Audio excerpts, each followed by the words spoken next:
Okay, so just like last time, you just look at me. Don't Right. worry about the camera. Yeah, yeah. So for this time around, it's going to be a lot less. Potentially the story starts in 2007 Right. Okay. with Future King's Rise. So we'll jump into that when we get there. But first off, I kind of want to go over the basics. Right. You're going to speak. This is imagine you're kind of speaking to a general audience and stuff. Gamers, Right, right. people who might be familiar, maybe not, with the game. So, um, talk about if you can, when did the original one come out, Hmm. and what was the kind of the initial response to that? The original Smash Bros. Game? Yeah. Oh, okay. Well, Smash first started in 1999. Sakurai had this brilliant idea to create a fighting game that was different, that did not have health bars, that didn't follow the standard formula for fighting games, but it was still you're just beating up your opponent. And another interesting factor is that he had 4 players allowed, both teams and free for all, which is also unheard of in fighting games. So it was a really radical idea, and it caught on really well, though. I think the fact that all these Nintendo mascots are represented. Nintendo has a ton of really recognizable, famous characters, and the fact that they're all thrown into this game together that actually has a really good engine behind it as well is what made the first Smash wildly successful. And then Melee came out in 2001, and there wasn't really a competitive scene established for 64 or anything, so a bunch of people, myself included, just kind of started Melee's competitive scene when Melee came out. We were ready to take it to that level, and Melee just so happened to be pretty much a perfect fighting game engine. Even to this day, the fact that there's so many intricacies that end up proving to be really, really fit and useful for competitive play is insane. And so Melee is kind of just a beautiful accident in that sense. The fact that it really, I don't think, was intended to be as deep as it ended up. But you still have to give a ton of credit to the developers because clearly they had some idea what they were doing. And I really think Sakurai is just a genius of competitive game design. And he took that next step with Melee and just made a masterpiece, really. And so it was a long time after Melee came out before the next Smash Bros. Was announced. That was Smash Bros. Brawl, and that came out in 2008. From a competitive standpoint, kind of seemed like a step back in our eyes, and Sakurai seemed to kind of take the game in a different direction with Brawl, where he wanted to focus more on making it accessible to new players rather than making it deep and a really competitive fighter, which is unfortunate for the competitive side of things, obviously, and that's personally when I stepped back from competitive Smash was after Brawl came out and the Melee scene was kind of on the downslide. At this point, Smash 4 has recently come out. That's the latest title, and it's kind of in the same vein as Brawl, in my opinion, in terms of making it readily accessible to new players at the cost of making a deep competitive fighter. And so I think that Smash 4 is kind of in the same vein as Brawl in that regard. But both games, Brawl and Smash 4, are amazingly well developed, like great graphics, great design in terms of the characters, and they just look beautiful, have great soundtracks. They're amazing games. Just from a competitive standpoint, they were kind of a letdown. Yeah, yeah.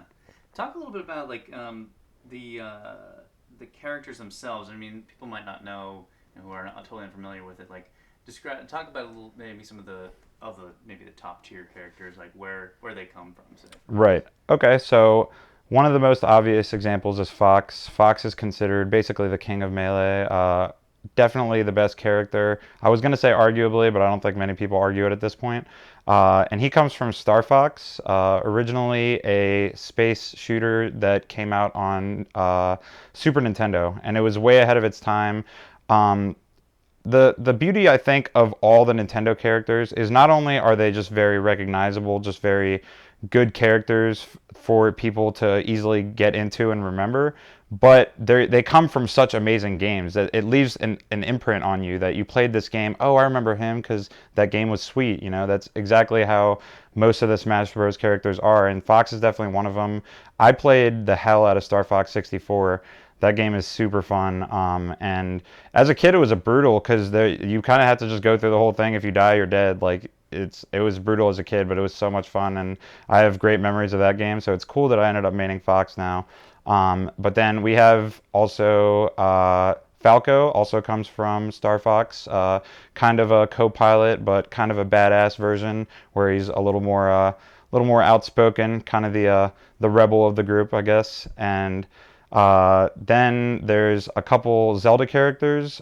Sheik is the most notable in terms of tier. Sheik is from Ocarina of Time, which was wildly popular Nintendo game, and I also loved Ocarina of Time. So it's really cool. I think that a good 90%, probably more than that even, of Smash players have some extensive experience with at least one or two of the characters from another game when they were younger. So it's kind of a nostalgia trip in itself playing Smash. You have all these characters that from these games that you played growing up, and they're all fighting each other. So it's really, really cool. Yeah, I remember that being one of the big draws too when you saw the commercial, or for the first one, or for later games. It was Yeah. always like you get to play these characters. Yeah, like all these, I don't know, it's just an insane concept. And other companies kind of have tried to do it since then, and they haven't had nearly the level of success. And I think that's two things. It's number one, Nintendo just has the best mascots. Like the characters are so recognizable and so accessible is the word I'd use because they're easy to get into. They're very, friendly characters, generally speaking, and they're memorable. And when they come from really good games as well, and then they're thrown into a really good game, all that is just a perfect formula for an awesome, awesome title. Yeah, yeah, absolutely. That's good. That's very good. Did the oh, this is a good question that I talked with Toph a little bit about. It kind of related back to you know other Nintendo games. Like we kind of grew up one of the first generations with video games in our homes. Yeah, We yeah. were able to kind of grab them and play it. And Nintendo especially had that multiplayer aspect. Right. Do you think that the fighting game that Nintendo came up with Smash Brothers has similarities to other Nintendo games like like a platformer almost? Right. I think that there's certain ideas in Smash that kind of could apply to other Nintendo games. I think the main thing is just that it's so unique, but it's still so good. Like it's such a foreign concept that's executed very well. And that's pretty much what Nintendo's always done. They've always kind of pushed the bar in terms of what's possible in a video game, what makes a good video game. They really push that barrier, especially when consoles first hit the market. And it shows in Smash as well, just that they're pushing the boundaries of what's considered a fighting game, but they're doing it really well and making something amazing out of it. And that's pretty much what they've been doing with their games since the start. They always have pretty radical ideas for games. Like Pikmin came out of nowhere and people love that game. It's really well done. So stuff like that is just shows that Nintendo definitely has a flair for creativity, and it's paid off beautifully in Smash. Yeah, yeah, yeah. It's not like any other sort of fighting game. Maybe touch on that a little bit. We talked about it in many different ways. Right. Stuff, how it differs from traditional fighting games.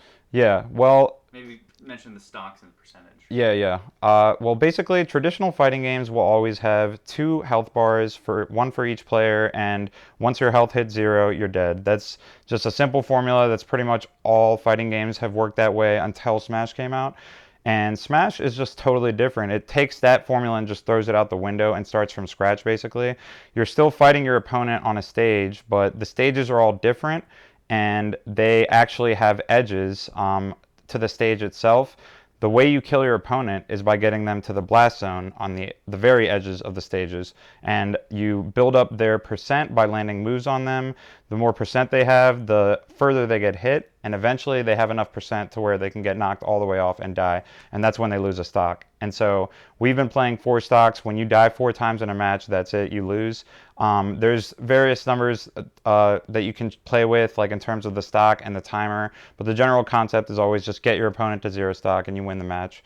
And I think that the whole concept is a really cool idea. And again, it's very out of the ordinary, very out of the box idea that was executed so well that it worked amazingly, and Smash was instantly a hit. And I think it was kind of destined to be a hit, like I said, with all the characters and the fact that it was such a radical idea that was executed so well.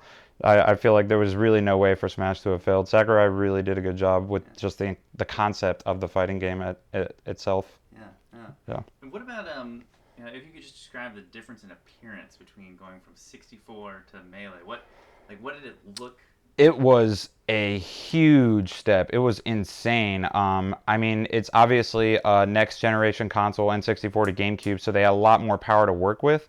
But the N64 version, while it has its charm in terms of the characters, the graphics are not the best. The characters are very blocky. You can definitely tell there's a lot of polygons going on there. There's a lot of 2D stuff because it couldn't like fit that much 3D stuff. So I think that Melee blew all our minds when we first saw the trailer. It was the middle of 2001 and GameCube hadn't even come out yet.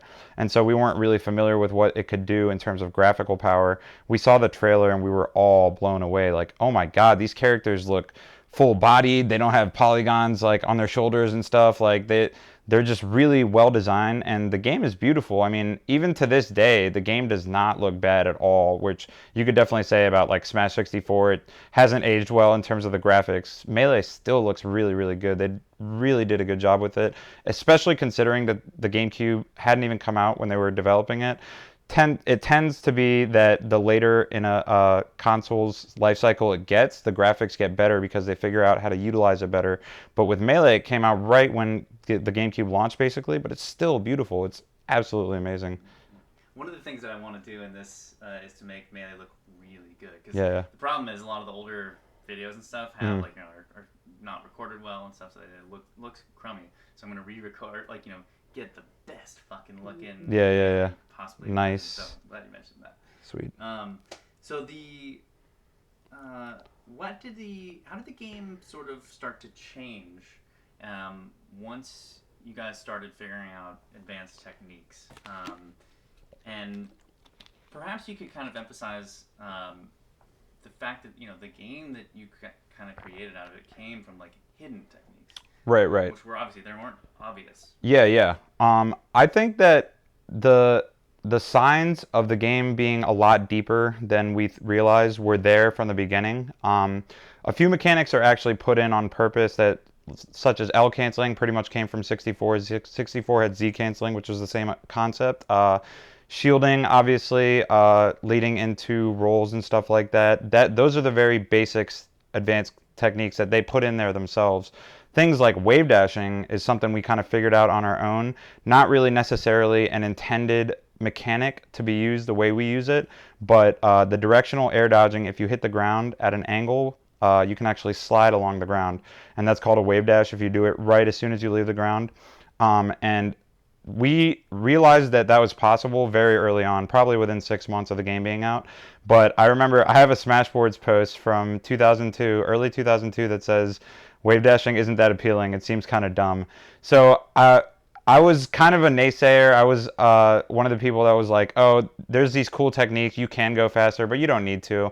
Like, you can just play this game and be fine without them. But slowly but surely, as more and more people started to integrate that stuff, we realized that you pretty much do need to do that to stay competitive with everyone else.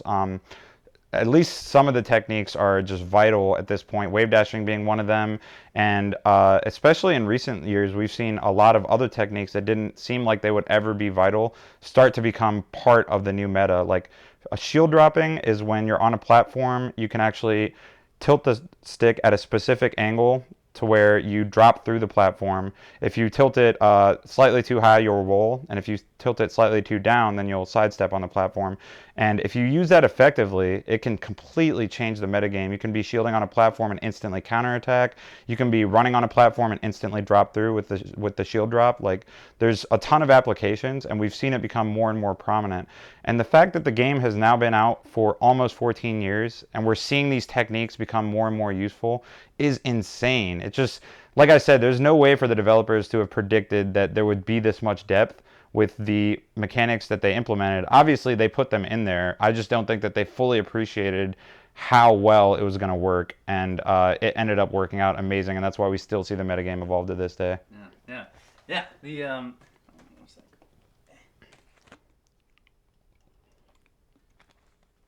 The That's so true, and it was so funny you mentioned that, because I was watching Armada try to find the perfect shield dropping Yeah, controller yeah, for yeah. the longest time when I was in Sweden, and he finally found it. At least he thought he did. Yeah. And the one of the techniques, I guess, or the central idea behind a lot of these advanced techniques is to cancel. Right. Like, describe what canceling is as far as the effect it has on the game. Yeah, canceling, generally speaking, is removing the lag of a move or reducing the lag of a move. And so the idea behind it is you get your move's hitbox out, and then you want to recover as fast as possible. While your character is in a move animation, then you're vulnerable. You know, even if the move connected, then you fail to L cancel it. There's still time sometimes for the opponent to actually recover and hit you. So the idea behind L canceling is as soon as you hit the ground with an aerial, you hit L, and that cuts the recovery time in half.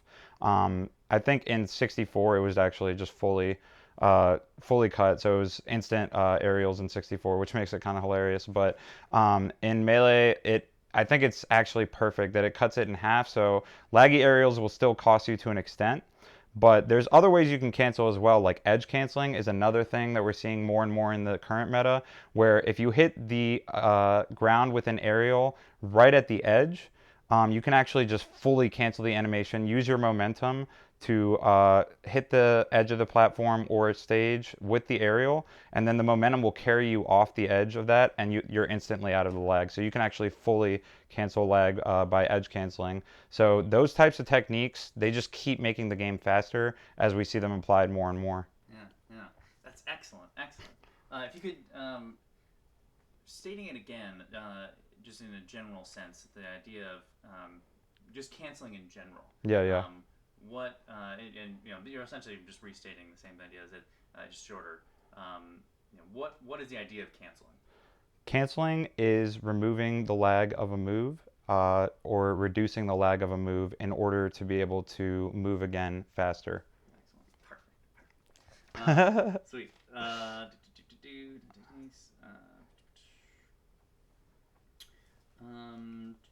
And you talked about this a little bit, but did you think?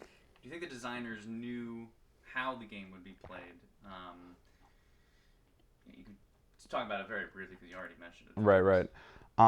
I really don't think the developers could possibly have known how deep Melee would end up getting. I do think they had a certain idea. I think that they realized that they were making a pretty deep game. A lot of the mechanics are there on purpose. You know, they're well-designed mechanics, and they hold up through the test of time. Like 14 years, and we still haven't found any broken mechanic that's like ruined the game completely. So that is an amazing feat for a game that this many people are playing, pushing to its limits, like competitively, really playing the hell out of this game, and we still haven't found anything that's just like, oh, they messed up. You know, this game is not really playable with this mechanic in here.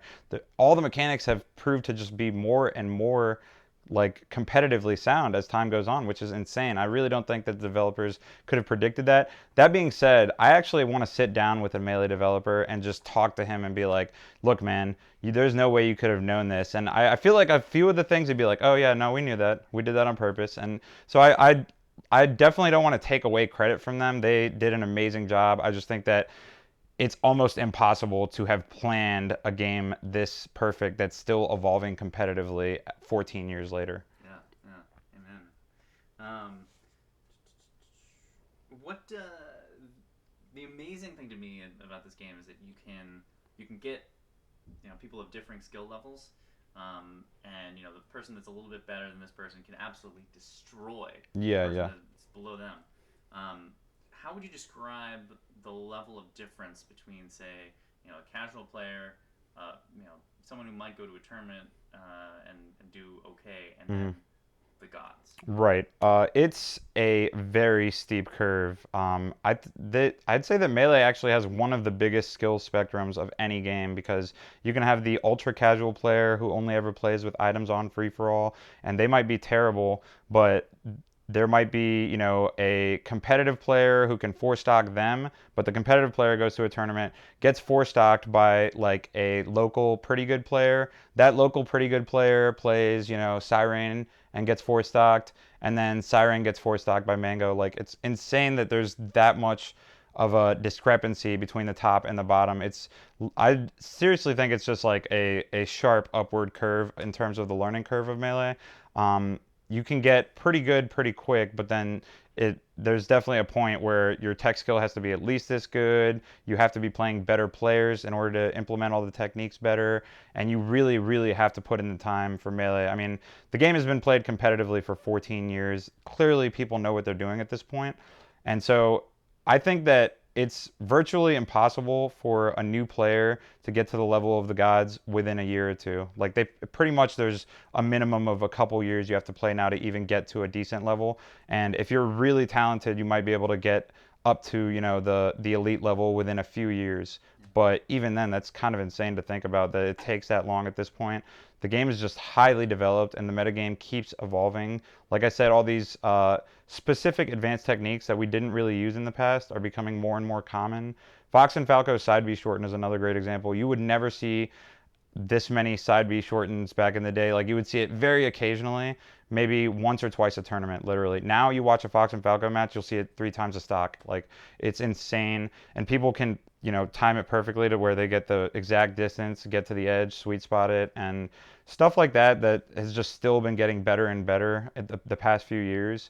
Really makes me think that the game is going to continue to evolve, and there's a lot of the techniques like shield dropping I think is very poorly implemented by the majority of even top players. So once people start doing that better, we're going to continue to see the game get even crazier, which is just insane to think about. Yeah, that is nuts. Yeah. It's true though. I don't think a lot of people have implemented it Mm-hmm. very much. Armada does it really fucking well. He does. He might be the only one. Yeah, he's one of the few. Really does. So what? Could you describe a little bit between the difference between, say, as far as the gameplay is concerned, the spacies and floaties? I'd say those are pretty much the two big categories of top tiers in Melee. Spacies are extremely fast, extremely technical. They just have faster moves than the other characters, and they also have faster movement speed, faster falling speed, so they can just move around faster. And they also require much more technical prowess, so you really got to put the time in with them to get good with them. The thing with floaties is I'd say that they are definitely slower. Their moves just come out slower and they move around slower, but they have more of kind of a mental game to them where you have to really think about your hits, because every time you do a move with a floaty character, for the most part, you're kind of committing to that move. You're leaving yourself open. If that move misses, then you're probably going to get punished for it. So you got to be a lot more careful with your inputs, whereas spacies can kind of just go in, use their speed to their advantage, and just pressure you, even if they're not necessarily, thinking about each individual hit. They're just putting in a lot of buttons. And so spacies have that ability to just move around a lot faster. That being said, floaties definitely have the advantage of being able to be more consistent because their moves are easier to do. There's not as much technical prowess required for them, so you can definitely afford to mess up a little bit more in the sense that you don't have to have perfect tech skill all day like you do with a spacie. Anytime you mess something up technically with a spacie, it's usually huge and costly. With a floaty, those types of things don't tend to make as big an impact in the match. Yeah. So if you were trying to describe them as like maybe boxers, Right. one would one be like a heavyweight boxer, or like what? How would you kind of? I guess I would say spacies. Spacies are kind of like UFC. Like spacies they have so many options. They can do whatever they want, and so they can come in from any angle. They can play very different styles. They can play very defensive, very aggressive, and they can pretty much do what they want with the character. I would say that floaties are more like traditional boxers. Floaties kind of have to take their time and plan their punches, make sure that they don't leave themselves open to a counterattack, and so spacies just kind of do whatever they want. I would definitely not compare them to boxers in that sense. Interesting. Yeah. And also another interesting dynamic. Maybe you could mention the. It's funny because I'm thinking of Genesis here when Mango was Falco against Peach. Yeah. He was he clearly getting punished and stuff, so he decided to switch to make it a floaty match. Yeah. Because he couldn't get comboed, he couldn't get killed Right. easily. So in certain ways, it's like floaties don't die as easy for their mistakes. Yeah. Fox and Falco, first of all, have very predictable recoveries, so they can get edge guarded very easily. On top of that, they're very heavy characters, so they get comboed to hell by pretty much anyone. Anyone in the game can combo Fox and Falco pretty well, literally anyone. They're just very comboable characters. And so, in that sense, yeah, if they make a mistake and the opponent starts a combo, it's probably going to go for at least 50 or 60% these days. Versus if you catch a floaty on a mistake, you might be able to get a couple hits in. If it's Jigglypuff, suddenly she's too high a percent, she just floats away. You can't follow up from there. So since those characters are lighter, they're definitely a little bit harder to combo. I would say, especially for Jigglypuff, her weight totally changes the combo game against her. But same with Sheik, Marth, and Peach. Honestly, those characters definitely a little bit harder to finish combos on in some respects than Spaceys, and a little bit harder to edge guard as well. Yeah, yeah. Interesting. Yeah. Let's see.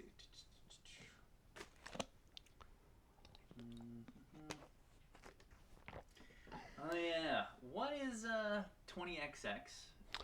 20XX is the concept that Hacks came up with of a theoretical year, hypothetical down the line, at some point before the year 2100, I guess, a world where everyone only mains Fox. The metagame has evolved to the point where no other characters are viable, and everyone's multi-shines are so perfect that the game just actually comes down to the rock paper scissors for port priority at the beginning, because whoever gets port priority gets the grab and just chain grabs them zero to death, I suppose, is the idea. But so that's the idea of 20XX from Hacks, which is a really funny concept. I don't think it'll ever come to fruition. I do think that we're gonna slowly but surely see more and more Fox, just a higher percentage. I definitely don't ever think it'll be anywhere close to 100% Fox players, but I do think we'll see more and more Spaceys as the metagame continues to evolve. They are the fastest characters, and the game is becoming more and more about speed, so that's definitely going to benefit them. But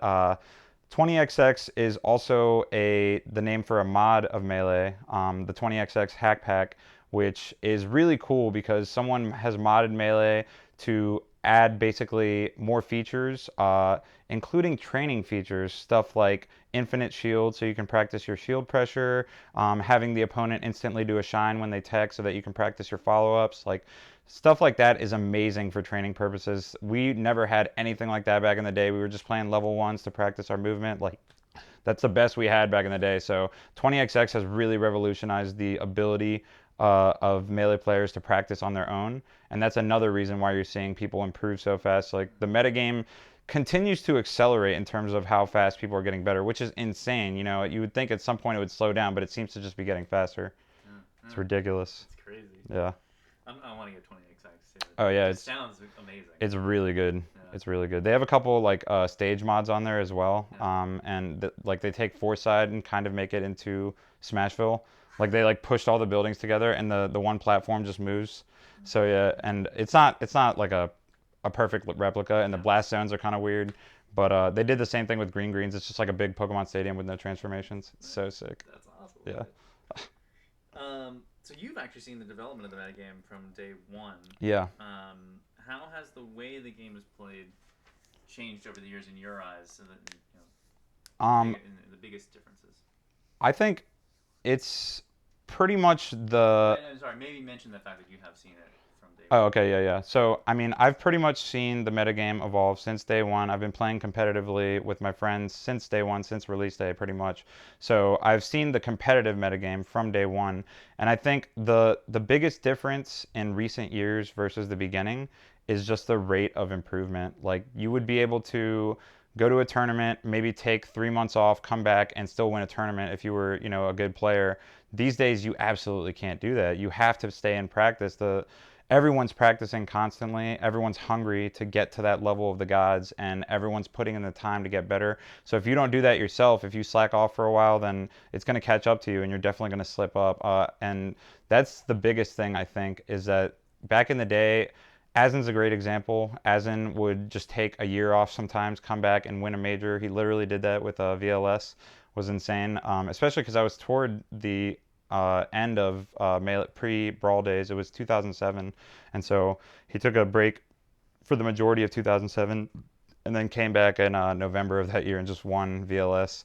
It was insane. But now, Azin can take 3 months off, which he just did, visiting family overseas, and come back and just be clearly like playing catch up. Like I just noticed that he's not where he was 3 months ago, and it's crazy to think about. This guy used to be able to take a year off, come back, and not have lost any skill. Now he takes 3 months off, and it's a noticeable difference. So I think that just really the rate of improvement and the level of practice, the level of time that you need to put in, has greatly increased. Yeah, yeah.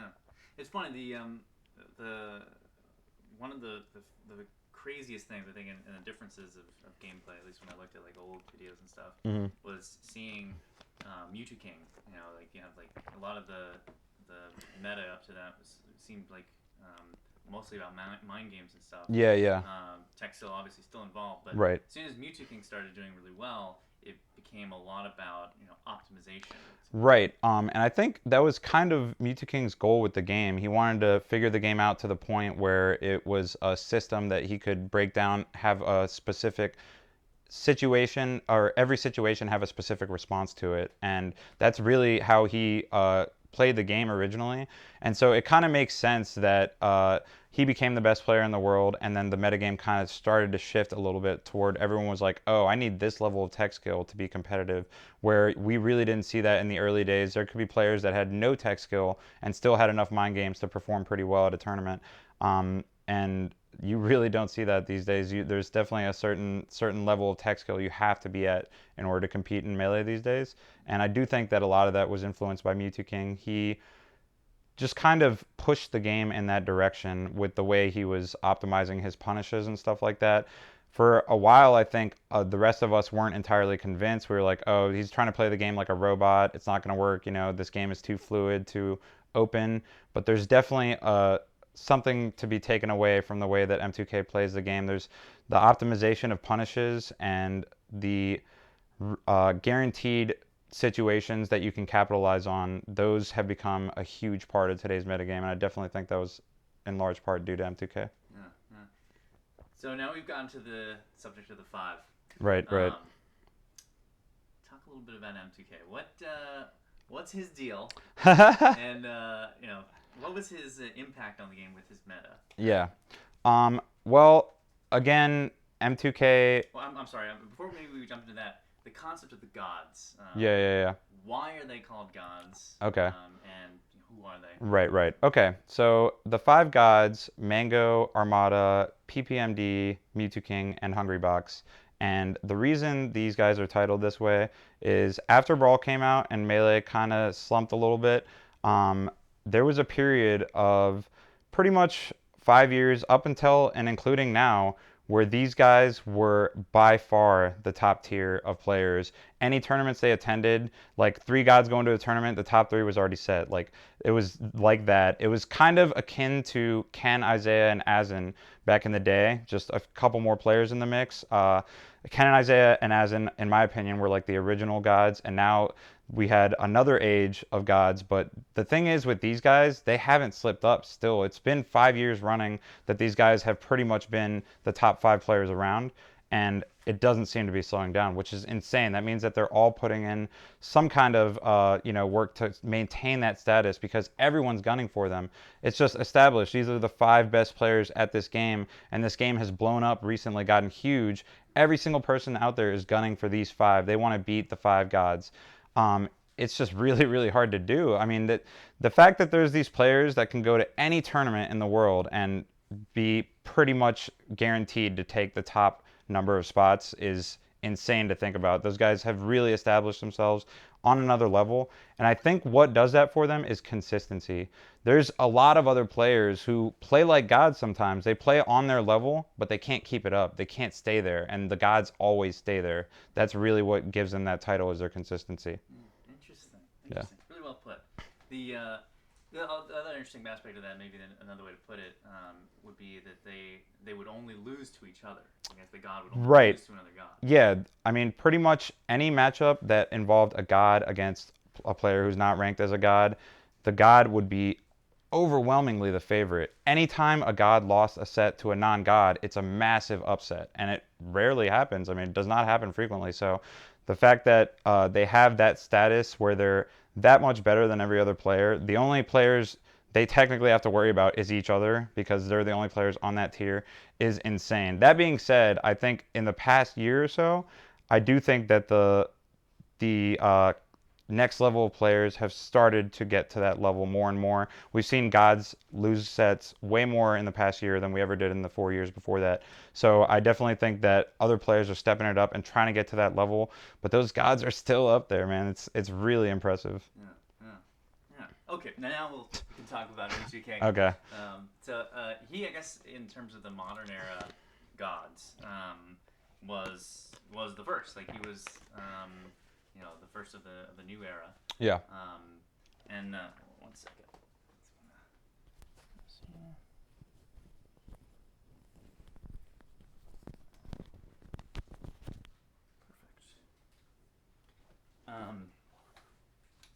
So the yeah, talk a little bit about Mewtwo King. Okay. Well, the thing about Mewtwo King is when he was starting out, he put so much time into the game, but he didn't readily do well in the tournament scene. It took him a while to understand that there's sort of a fluidity to the game, back and forth between players that M2K didn't get at first because he practiced against computers. He practiced the game alone for the longest time, and he put a ton of time into it. So his tech skill was immediately there. His tech skill was never an issue, but his understanding of sort of the flow of competitive play definitely took a while to develop. But once he got there, it took a few years. Once he got there, he became pretty much the best player in the world for a time. And it shows the result of hard work. That's why I've always appreciated M2K, because he shows that you can not necessarily seem like you're naturally good at something, but if you put in the time and you have the drive, you can get there. So really impressive on that end. But I do think he's definitely among the gods, and for that 5 year period, he arguably was on the lower end because he never seemed to take one of the majors with all the gods there. He, I think, got second, third a couple times. Never seemed to quite finish it off when 3 or 4 other gods were there. So he was on the lower end, but he was definitely in that tier. He was one of the few players that could beat Mango in 2013, and did it a couple times. So it's pretty nuts to think about that he's still at that level. Despite the fact that he might not have, the most natural talent for Melee, but he's still put in enough time and kept his skill level to that extent. I do think that since Smash 4 came out, he's been splitting his time a lot between Smash 4 and Melee, and we have seen him start to slip in Melee because of it. It's definitely, like I said, the metagame is at a point where you need to put in the time. You can't be slacking on your practice, unless you're PPMD, I guess, but we'll get to that. But he just has to split his time now between Smash 4 and Melee, and it's really not going to work out in terms of staying on the level of the gods when that type of thing is happening. Yeah, yeah. Maybe you could talk about it too. Like his one of the things that's so emblematic of the way he kind of thinks about the game, I guess, is his frame data search. Yeah, yeah. What was that about? So he took the time to actually calculate frame data on every character's move, just using a regular copy of Melee and a GameCube. And I forget exactly how he do it. It involved pausing with certain frames or something like that. But he devised a way, which is pretty brilliant. You got to hand it to this kid. He was 13 or 14 at the time at most, and he devised a way to calculate all the frame data for all the moves without having action replay, without having any hacks or anything slowing down the game or anything like that. And so he actually put in a ton of time. I forget the specific number, but hundreds of hours, I believe, toward making this giant frame data list for Melee, which at the time, none of us really appreciated how useful that was. Like, now I find myself like, oh man, where's M2K's frame? I want to see what frame that move comes out on. Now we really appreciate it a lot more. At the time, it was just like, oh man, I can't believe this guy spent this much time on this. But I think through that, he spent enough time with the game to where he just has a natural feel for the game. Like the movement, the tech skill, all that stuff, like I said, has never been an issue for M2K. And I think part of that is because he spent such extensive time. He knows the frame counts of a lot of specific moves, what move to use in what situation and stuff like that, because he did all that with the frame data list. Yeah. My wife had mentioned to me that at the time, kind of when Brawl was coming out, it was sort of looking like Melee was on its way out. Yeah, They're yeah. all going to switch over to Brawl. That Mewtwo King was sort of like the end of the metagame in a way. They're like this kid is unbeatable. Like, do you Yeah, really have to play like this? Like, yeah, is yeah. this the end of meta? Is this where the story ends for the Right. metagame? Yeah, is this where the metagame stops? I do think a lot of people kind of got that feeling like, oh, M2K is just making it so that you play the game this way and you have to put this much time into it to be able to do all this stuff, and then that's it. Like, the game is going to stop evolving. The crazy thing is, it didn't stop at all. I think that Mango is kind of the antithesis of M2K, where he plays 100% by instinct. He plays by feel. He just does what he thinks feels is right in every situation versus trying to break the game down into a bunch of specific scenarios that you have a set response to every time. Mango is just playing with his heart. He's just letting his hands do the talking on the screen. Like, he goes for these crazy reads, these wild reads that you would never expect to see in top level play, but they work out so well for him. And they also get in the opponent's head when you're getting caught by stuff that isn't technically the optimal thing. It's like, man, this guy's really got a read on me. So Mango definitely gets into the opponent's head that way. M2K is just trying to push the game to where he doesn't need to be in the opponent's head. He wants to almost take the mental game out of it to where he is good enough that every situation has that set response he can go to start a guaranteed combo, get the kill, and just eliminate the chance of losing, basically. I'd say that's kind of a good way to put it. M2K plays to eliminate the chance of losing. Mango's just playing to win. Yeah, I like that. Yeah. That's good. Now, you mentioned Mango. He came on the scene. I guess his first real kind of like, whoa, he did this to Mewtwo was the Evo. Evo. Yeah. What was the deal with that? I know it wasn't exactly like people were like, Yeah, this is what happened at Evo 2007 was the first year that it had Smash, had Melee, and Evo World was like the culminating event, the one in Vegas, and there were so many Melee players that they made the first few rounds best of one in the bracket. And M2K played Mango very early on in the bracket. Of course, we didn't know he was any good. We just, oh, this random 15-year-old kid playing Jigglypuff just beat M2K. What? Like, we were all shocked. It was on Dreamland. It was still random, no stage striking. So they got Dreamland on random, obviously great for Jigglypuff. And Mango just straight up beat Empty two stock this Sheik on Dreamland, and that was it. It was only one match. I remember being ecstatic because I had to fight the winner, and I was like, "Oh, nice! I get to fight this random Jigglypuff."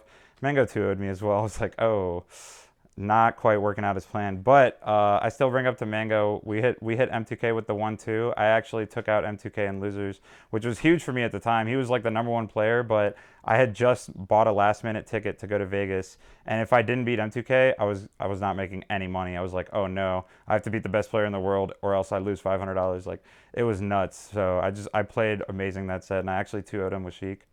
nice, Yeah, man. it was sick. But you two out him with My Sheik against his Marth. Yeah, yeah. I was surprised he didn't switch character. I think his heart was just out of it at that point, unfortunately. That happens to M2K too. That's the thing about him. He wants to eliminate the mental game because he has issues with the mental game. He gets disheartened very easily. He doesn't have the composure of the other gods at all, in my opinion. The other gods all have this certain level of composure. Even if the opponent pulls a sick combo off on them and the crowd is cheering, they'll use that as fuel to come back harder. Like, they really have that ability to step it up when necessary. M2K doesn't quite have that to the same extent as the other gods, in my opinion, and that's part of why you see him play the game, kind of, trying to optimize it so that he doesn't have to worry about the mental aspect of the game. He wants to be able to just play the game in a way that it's impossible for him to lose, because anytime the opponent starts to get momentum on him, he crumbles pretty quickly, unfortunately. yeah, yeah. That was sort of the story, I guess. I guess it was pretty close at pound three. Yeah, yeah, yeah. Which describe a little bit what happened there, because I know there was a little controversy and stuff like, oh, Mango didn't really, it was just a one-off. Yeah, yeah, And pound three, I guess, was going to be the last melee yeah. tournament. Yeah, Pound 3 was the last big Melee tournament before Brawl came out. And so a lot of us were unsure about Melee's future. It might just be the last big Melee tournament ever. And Mango came over from West Coast, and we were all in that mindset of, okay, this kid might have just had a fluke at Evo. Like, it's Jigglypuff, random rest. He got lucky. We all had excuses in our head for why he did so well. And so he comes over, in round 1 of pools, he actually lost to Vist, a local Luigi player. His Jigglypuff lost to Vist, and we were just like, we knew it. We knew it, man. We fucking knew this guy was not that good. We called it. And then in round 2 of pools, he also lost to Plank. Granted, he went Falco, and at the time we didn't even know he had a Falco. We assumed he was only a Puff man, so we were like, oh, he's just messing around at this point. He's probably already given up hope. And then we go into the bracket, the top 32 bracket. He apparently loses Link Dittos to Silent Wolf, which I don't even begin to want to wonder why that was the case, why that match happened, why Mango lost, just there's no words for that. And then after seemingly not giving a damn about the entire tournament, losing in multiple rounds, losing in winner's bracket of top 32 and a Link Ditto, Mango comes back and wins the entire thing. And he still brings it up to this day because it is arguably the most impressive losers run of all time. You have like multi-generational losers run because you got Azin and Chu in there, who both of them actually got the closest to taking out Mango, by the way. Azin was playing Mango game 3 on green greens and got killed by a bomb on his last. They were both on their last stock. It was rough, but it was Azin's counter pick, to be fair. So, and then Mango ended up taking out Court as well, and M2K in Grand Finals was just a historic set because, as you said, with what Weiss said about M2K seeming like he's trying to end the metagame, Mango just opened it back up. He was like, if you play like this, just play with reads, go for crazy stuff, then you can beat the person that's trying to turn the game into an optimized, perfect system, you know? And so it was honestly just kind of a change in the meta at a really good time where Melee needed it. If M2K had won that tournament, especially in any kind of dominating fashion, we might not have seen the same support at like revival of Melee. Like we might not have seen as many people turn out, and who knows, we might not be sitting here right now doing this. So it's insane to think about that. Mango's, first of all, I still can't believe that happened after he just didn't seem to give a shit about the tournament at all. Like it's ridiculous to think about it. The way he was handling that tournament. I mean, granted, he was still a kid. He was 15 or 16 at the time, still super young. But he just didn't seem to care very much. And then to come back and win the whole thing, it shows that kid clearly had talent for Smash. We were all wrong. Like I immediately changed my view. I was like, okay, I definitely didn't think he was legit. He's legit. Might be. That's basically how that went. Wow. That's ridiculous. Do you want a water? I'm gonna grab water. Yeah. There should be on the sides. You can just grab me a room temperature one. That's fine. Thank you, sir.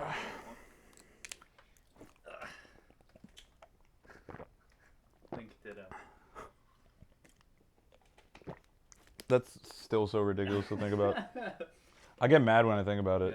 Because it's just like, you can't just not give a damn and then make the most amazing losers run. Freaking Mango, dude. That's unbelievable. Insane. So Mango goes all the way through and he wins it, and he does his amazing, ridiculous press. And this, there wasn't more than a year that went by before ROM 1. Yeah. What kind of happened in between there? Well, for most of us, locally at least, we made the switch to Brawl. We tried it out. Azin and I had a Japanese copy, so we played about a month early. And we loved the game at first. We could tell that it wasn't quite as fast as Melee, but we were trying to make it fun in our own way. And Azin and I did amazingly well at locals, probably because of the head start with the Japanese copy for a while. And Azin and I played the game very aggressively. Like, we tried to combo the hell out of each other, really went in. And then after a few months, we noticed that the metagame started to shift a little bit where that tactic wasn't working out for us, really. We kind of had to step back more often, let the opponent whiff a move and then go in. Like, we had to just really take our time with the game. And the more that happened and the more I lost trying to play aggressively, the less and less I liked the game. And after a few months, I just stopped completely. I think Azin stopped a little bit. He played for a little bit longer than I did, but it kind of just faded.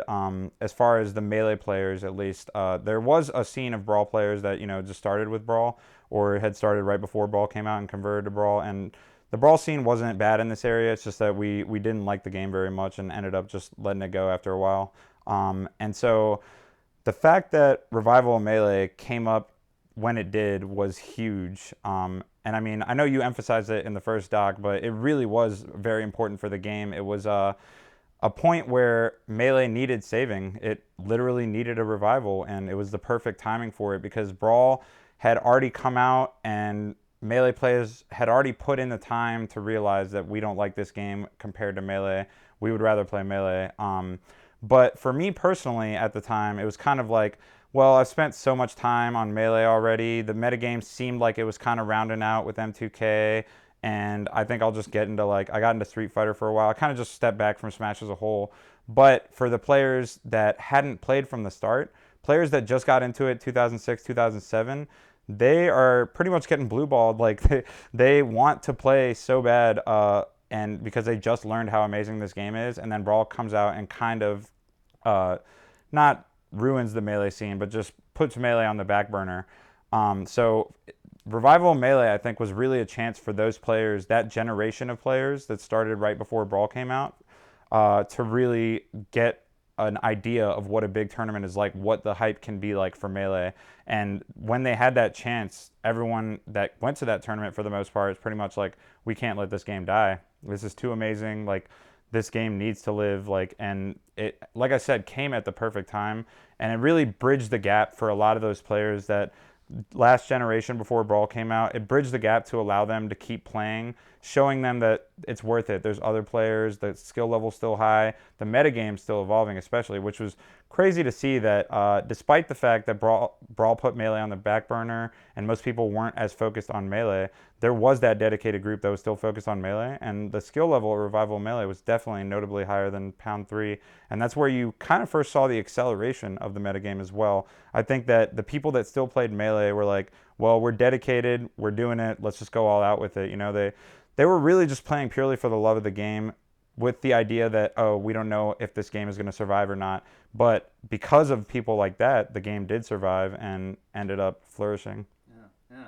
And that probably put the big exclamation point after Mango won it, right? That, okay, this guy is clearly the best. Oh, yeah, yeah. I mean, that was...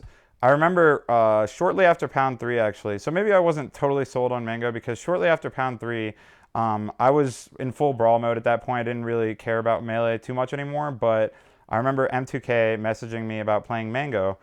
He said he finally played Mango outside a tournament. He's like, this guy's a beast. He probably has the best Fox and Falco in the world. I'm like, wait, what? The Jigglypuff kid? Like, you think he has the best Fox and Falco? I was like, this M2K does not know what he's talking about. There's no way Mango is the best Fox and Falco. He's a damn Puff player.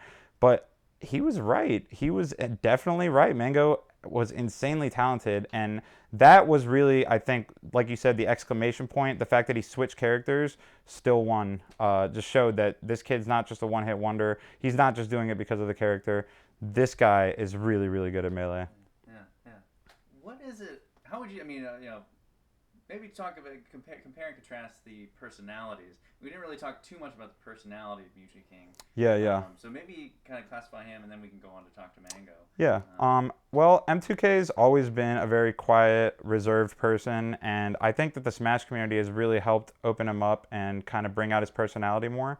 And he's just a very quirky, funny kid. Like, he isn't necessarily always fully aware of what people's reactions to things will be, but he kind of does stuff anyway, and a lot of the times it ends up hilarious.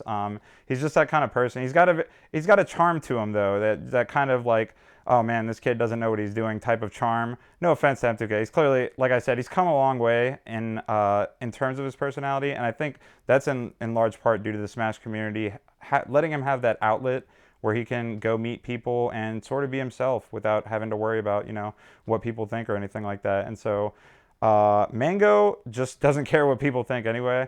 Mango is amazing. As a person, I love Mango. He's one of my favorite Smashers, regardless of how good he is at the game. He's just a really nice guy. I think that people a lot of the time get the wrong impression of Mango. They think that he might be an asshole, or like he... because, I mean, he speaks his mind. He never censors himself. I think is very respectable, though, considering in this age of everyone being esports, having sponsors and stuff like that, a lot of players will bite their tongue every time they think of anything remotely controversial.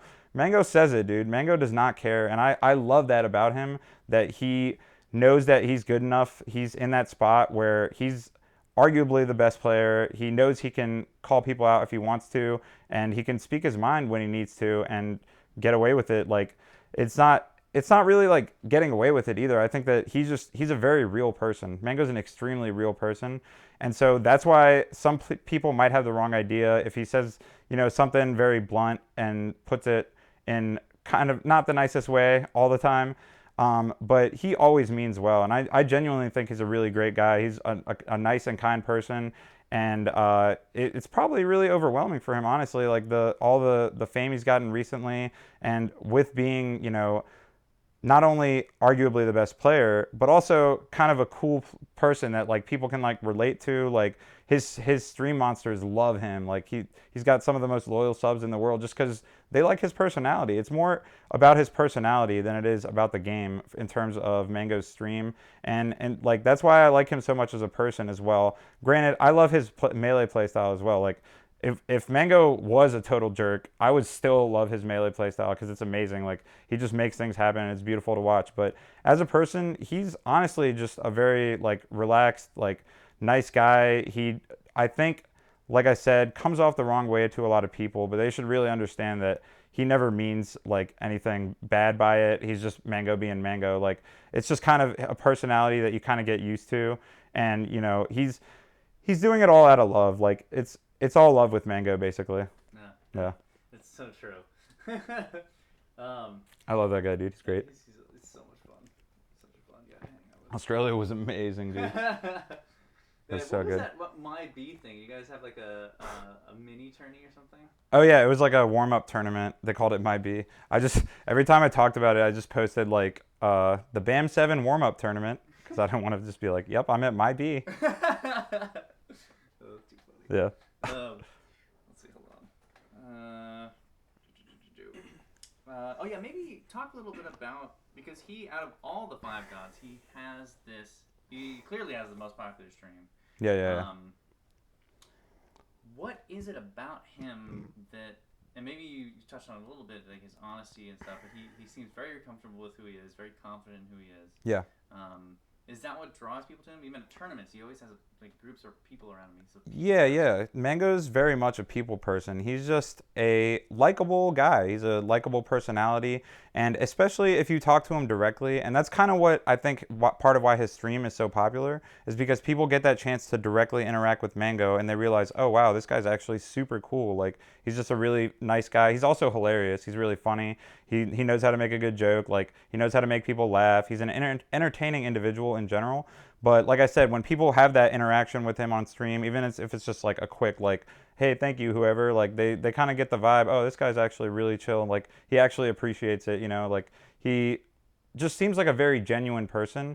And I think that a lot of people that don't necessarily see that at a tournament realize it once they watch his stream, because that's the closest they'll get to hanging out with Mango, and they finally like see like, oh, like this guy's actually really cool. Like, I still feel like for some reason, like a few people do have the idea that Mango's like this like asshole or something, and it's really, really not the case. I think that it's awesome to have this top player, this like arguably the best player, who is still so chill and down to earth and doesn't like, care how good you are at Melee. If you're a homie, you're a homie in Mango's eyes. So that's really the cool thing about Mango. Like he'll give you shit for being bad at Melee, of course, but it's not determinant of how he treats you, and I really think that's the awesome thing about Mango. Yeah.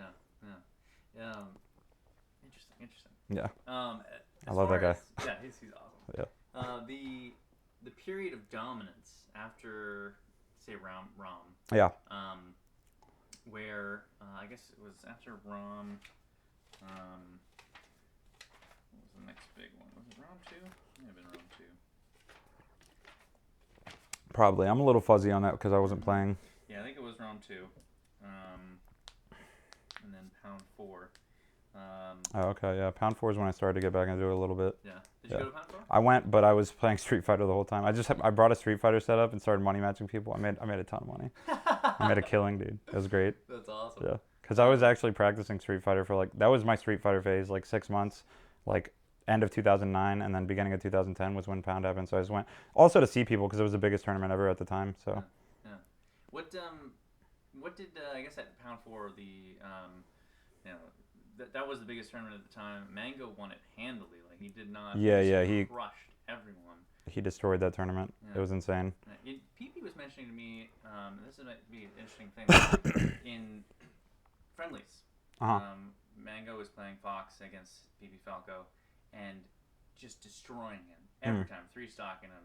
And PP was like, I could notice this feeling coming off of Mango of almost like a disappointment, or like, come on, man, like no one's as good as me. Yeah. He almost feels like he wasn't being challenged. Yeah. No, I definitely think that there was a period in 2009, 2010 where Mango was so dominant that it might have got a little boring for him, and that might be part of why he did eventually start to slip a little bit. I can see him not spending as much time in Melee. I mean, Mango loves the game of Melee. He absolutely adores Melee. It makes sense to him, but I can see that if you're dominating everything, if you're winning by too much, I can see that getting old. Like, especially, I don't know how much he was playing with Alex 19 and Lucky at the time, but if he was, I'm sure that he was pretty far ahead of them too. And I'm sure that now they're catching up and getting closer, so he has good matches all the time. And at this point, he's no longer at that level of dominance where he's that much better than everyone at all. So he definitely, it became interesting again, I'm sure, for him once people started to catch up. But for that period, I can definitely see just the game getting a little stale when you're three stocking everyone. Like, you want someone to be able to push you to your limit. You want to be able to test yourself against the best possible opponent, someone that can actually bring out the best in you as well. And Mango didn't really have that for a while. Until Genesis. Yes, the rise of Armada. Armada. What the? Were you at Genesis? No, I wasn't at Genesis, unfortunately, but I heard about this Swedish Peach player. A lot of people were bringing him up, and I was like, once again, kind of just brushed it off. Oh man, this guy's from Europe. There's no way he's good.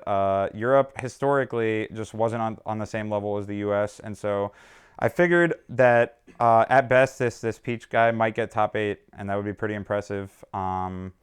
He did way better than that, obviously.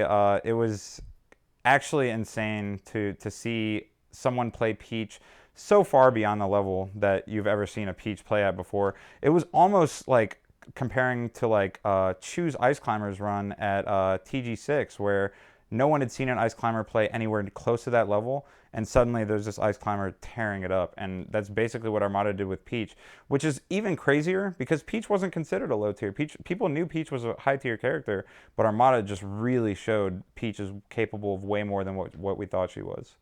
Yeah. How would you describe the way that Armada kind of played his game or plays his game? He's extremely reactionary. He plays the game to read his opponent, to react to his opponent rather than read his opponent. He wants to optimize all his punishes, and in theory, when you break it down, reacting is always better than reading. You're giving yourself time to respond to what they do instead of trying to just predict what they do and hope it works out, which is kind of the Mango style of play. Armada's pretty much the opposite, where he never wants to commit to anything. He only wants to commit to something that's guaranteed. So, for example, in Fox Dittos, he up throws you. He'll let you hit the ground, walk up to where you hit the ground, and then just wait for you to do something and then respond to it. Rather than most Foxes would go straight for the up smash, running up smash, and then try to follow up from there, Armada almost always tries to go for the re-grab so that he can continue the combo and keep the tech chases going, the reactions going. He's a very reaction-based player, and he definitely has extremely fast reaction time, so it works out for him. The other thing about Armada is he's so on point with his tech chases as punishes. He is so quick at reacting to them and then picking the perfect move to follow up with to keep the follow-ups as open as possible in his favor.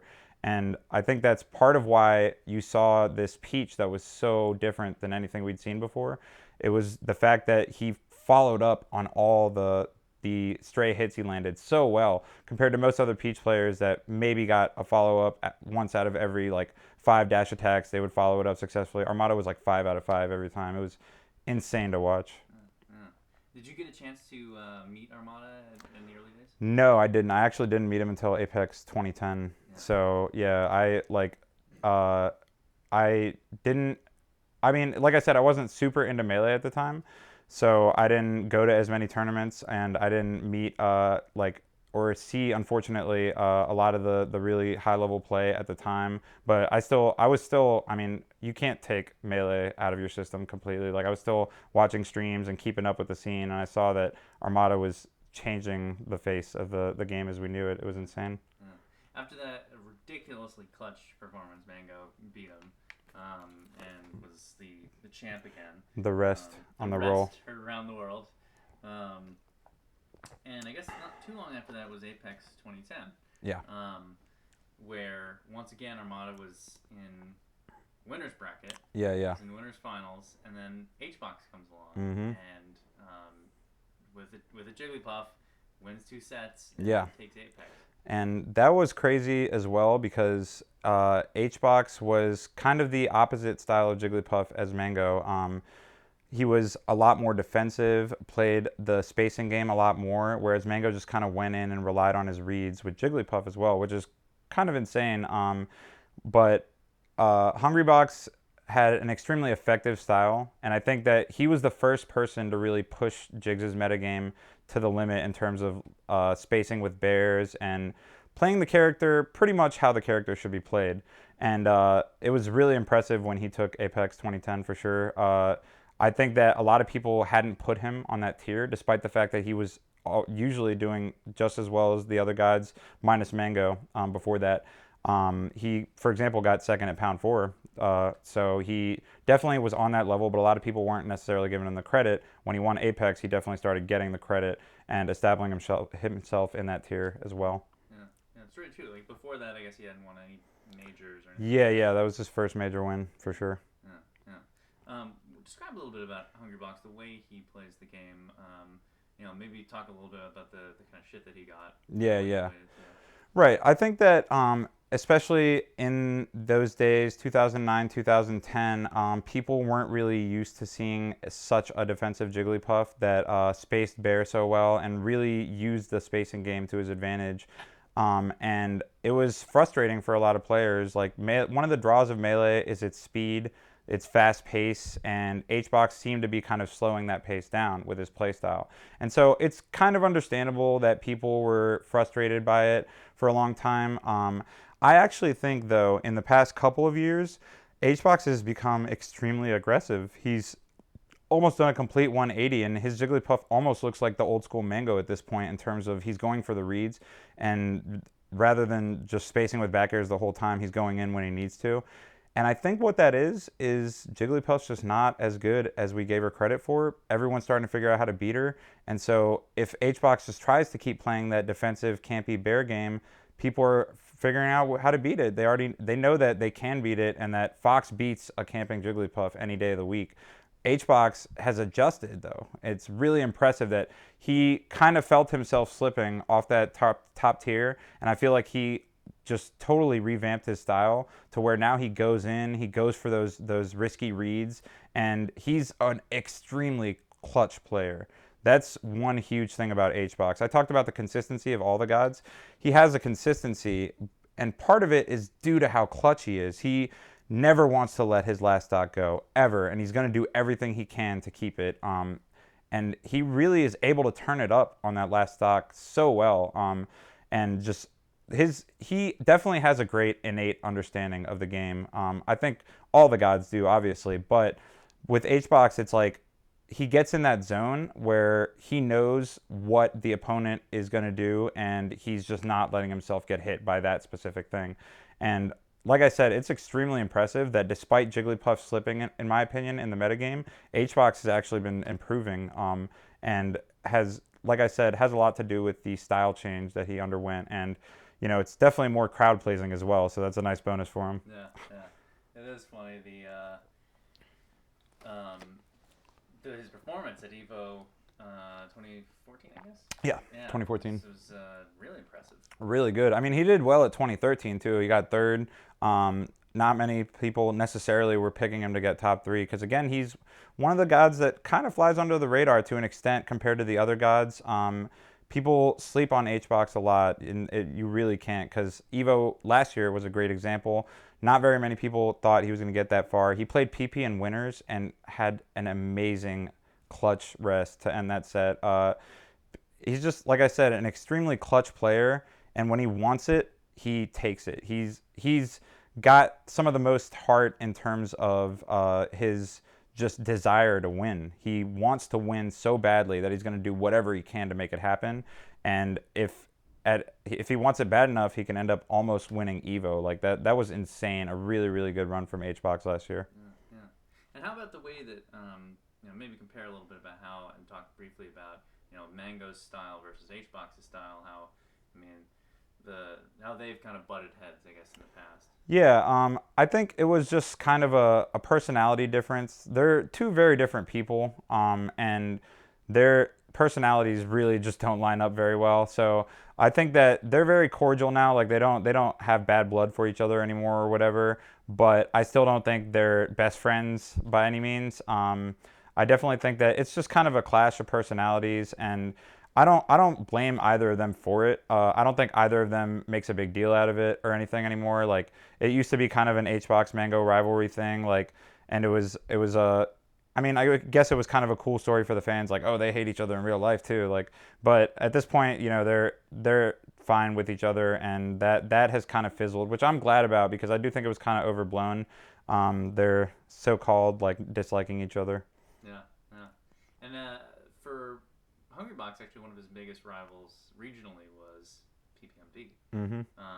who will hold on for 1 second. Okay. I'm going to let this battery run out. Okay, cool. I'm going to take a piss. Cool. Yeah, I want to kind of smoke a little bit. So before we get started. Go for it. Here, should I take this off for now? Oh, yeah, probably. Was the beer in the shot? Nope, you're good. Cool. Yeah, the water bottle isn't even in the shot. Nice.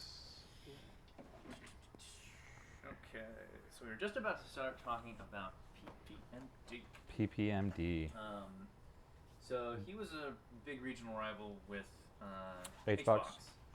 They met each other a few times at Tipped Off, I think it was, Mm-hmm. in the Herb series. Did you go to any of those? I did go to Herb one of the years. I haven't been to Tipped Off, but yeah, I remember at Herb. I don't think HBox was at that one though, so PP took it, I believe. No, that was actually it was 2008, so PP wasn't even that good yet. He was still on the come up. I remember playing him actually, and the North Carolina players were making a big deal. Oh, this guy's really good. Like he's getting good super fast, and I beat him pretty soundly. So kind of was a crowd killer for that one, unfortunately. But it just I could tell there was potential there because he was still very new to the game at the time. But that's the only one I went to out of those. Yeah. What did you think of him when you first met him? I didn't have too much of an opinion on him just because we barely talked. But I did get the vibe that he was very smart. I got the just vibe that this kid seems like an intelligent person. Like, and clearly the more we've seen his melee play, it's come out in that regard. He plays extremely smart, and like I said, when I first met him, I didn't spend too much time talking to him or anything. But he's actually a really nice guy as well. He's mentioned that, and he mentioned to me in the interview that he was always very conscious of the way that people thought of him, and so that was one of the reasons he chose his tag actually was because he wanted to at least make people laugh. Oh, so okay. They would like him. Yeah. Did you get that sense at all when you were meeting him that he was like kind of getting people to like him or anything? Not really. Like he definitely kind of had like the wide-eyed new smasher thing going on where he was like just in like bewilderment of how good the game was and really just wanted to get better. And I think that's the biggest thing I noticed about his personality early on was he just seemed to have a lot of drive, a lot of passion to get better. And I never would have thought that he would end up one of the gods when I first met him, but I could have told you that this kid will probably end up a really good player just based on that. As he did start to develop and he was clearly getting better and better, how would you describe the way he played the game, how he approached the meta? I think that he is all about efficiency. He chooses his moves very carefully for the situation to try to maximize his follow-ups. He's trying to find the shortest route between hitting you and killing you, and he does it really, really well. And more recently, I think that his style has started to become more about just overwhelmingly good neutral play. His neutral is incredibly good, and I have analyzed a couple of his matches from Apex, and the thing that really stunned me about it was that he's playing against Armada, he's playing against Leffen, these top players, and he's winning the neutral like 80% of the time. He's winning the neutral the vast majority of the time. And he was playing Marth for most of it, and his Marth doesn't have the punishes of an M2K, for example. He was dropping a lot of stuff, letting them recover a lot when he could have had a guaranteed edge guard, stuff like that.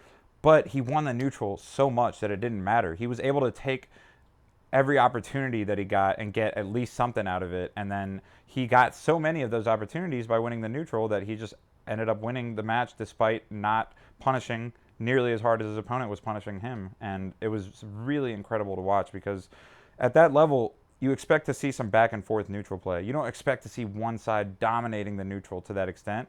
And that's exactly what we saw with PP at Apex, and it was amazing. Yeah, yeah. For those who don't know, what is the neutral game? So basically, the neutral game is just the idea of when you and your opponent are not directly next to each other, and how are you going to get into a position to hit your opponent? How are you going to open them up, whether it's by baiting them into something and then counterattacking, or just going in and coming out, starting out with an attack? It's just the idea of how are you responding to your opponent's movement, and how are you moving yourself in order to create an opportunity for yourself. So you're just trying to land the hit or the grab that will set up a combo for you, and the positioning, the movement before the hit lands, that's what we call the neutral game, basically. And so PP, the way he excels at the neutral game is by using dash dancing beautifully. He dash dances so well that he's able to stay out of the opponent, just out of the opponent's range, wait for them to commit to something, and then immediately come in with a grab, a forward air, whatever counterattack he has in mind. But he's got that impeccable spacing, that impeccable ability to know just how far away the opponent is and what move options they have from that point. And I mean, it's crazy to think about because there's so many movement options in Melee. It's hard to predict how your opponent's going to come at you, but PP does an extremely good job of it and just being wary of those options and staying away from the possibility of getting hit by them, letting the opponent come in with a move or whatever commitment they make and just staying right outside that commitment's range and then coming in and punishing it immediately. And that's basically what PP excels at. It's so funny because he told me that that's like you said, it was a recent development. Yeah. His past, it seemed like, and he said as much, that he focused much more on the punishment side of things, much more on how to get follow-ups, how to make the most of a single hit, more along the lines of a Mewtwo King or a Armada. Yeah. I definitely think that his neutral was lacking in the past. His combo game with Falco was so amazing that he was able to compensate for that, but I definitely think that maybe like 2010, 2011, for example, he was on the lower end of the gods in terms of his neutral, and now he's by far the best, it seems like, in terms of neutral, and that's part of why we've seen the character change as well. That's a very cool kind of indicator of PP's playstyle change is that he's started to use way more Marth, arguably being a Marth main at Apex in terms of how much he used Marth, especially in the important sets. And so it's indicative, like I said, of his playstyle change. Because he's gotten so much better at the neutral, he's able to create so many opportunities with Marth, more so than Falco. Because Falco doesn't have the same dash dance game that Marth does at all. Falco has the lasers, which helps him a lot in neutral, and that's pretty much how he covers his approaches, but Falco's neutral can get one-dimensional at times. Marth is a lot more fluid and can stay dash dancing, stay just out of the opponent's range much more effectively, and I think that's why we've actually seen PP switch mostly to Marth, and it's brilliant on his part because he does have such an amazing neutral game now. I don't know how he improved it that much that fast, but it's so good now that the increased opportunities he gets with Marth are worth it, even if he doesn't capitalize them on them as well as he would if he was Falco. Yeah. Talking about it as if it had yet to happen, because in the run-up to Apex, PP hadn't been in anything. Yeah. What was that about? It's kind of an enigma for the rest of us. It's kind of like, where has PP been? You know, he's one of the gods. He's one of the top 5 players in the world. Why isn't he coming to stuff? And I'm sure he had his reasons and stuff like that. But because he hadn't gone to anything leading up to Apex, I don't think anyone had PP winning.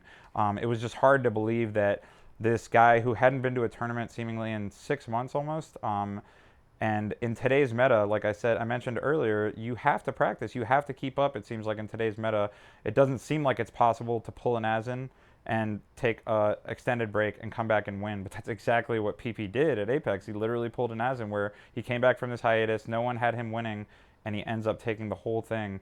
And I think what's really impressive about it is how he was able to revamp his whole playstyle and then apply it effectively in tournament. Despite the fact that, a lot of people, if they relearn their whole play style, it's going to be hard to just go into a tournament and implement it readily.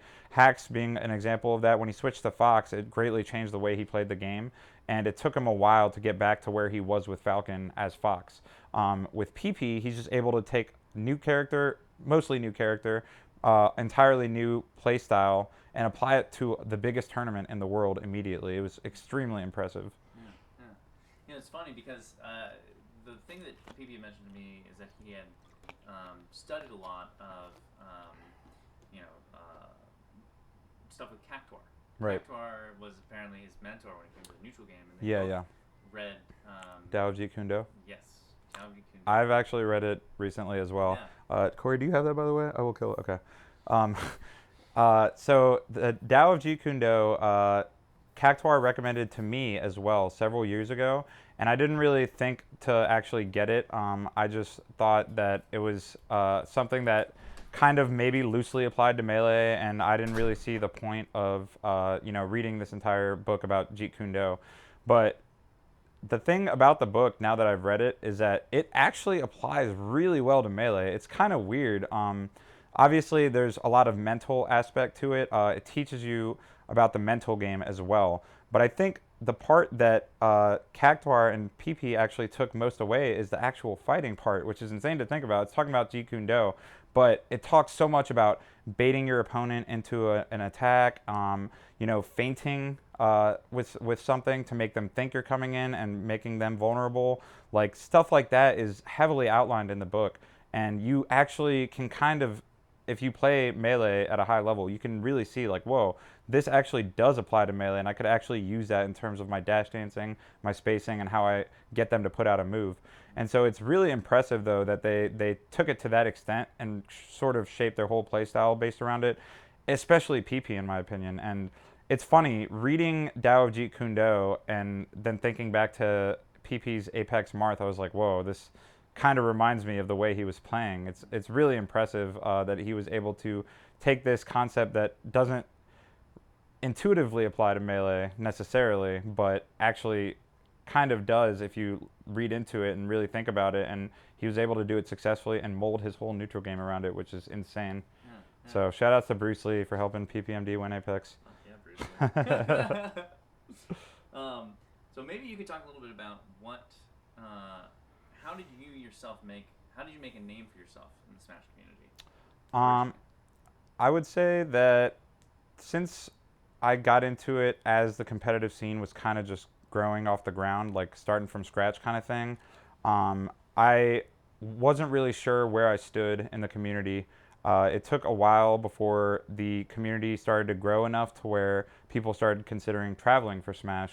In the local scene, I definitely did pretty well, largely due to training with Asin, but I was able to get like top 3, top 5 at locals. But it was still, the regions were so isolated from each other at that time that it was impossible to tell how good you were in the grand scheme of things.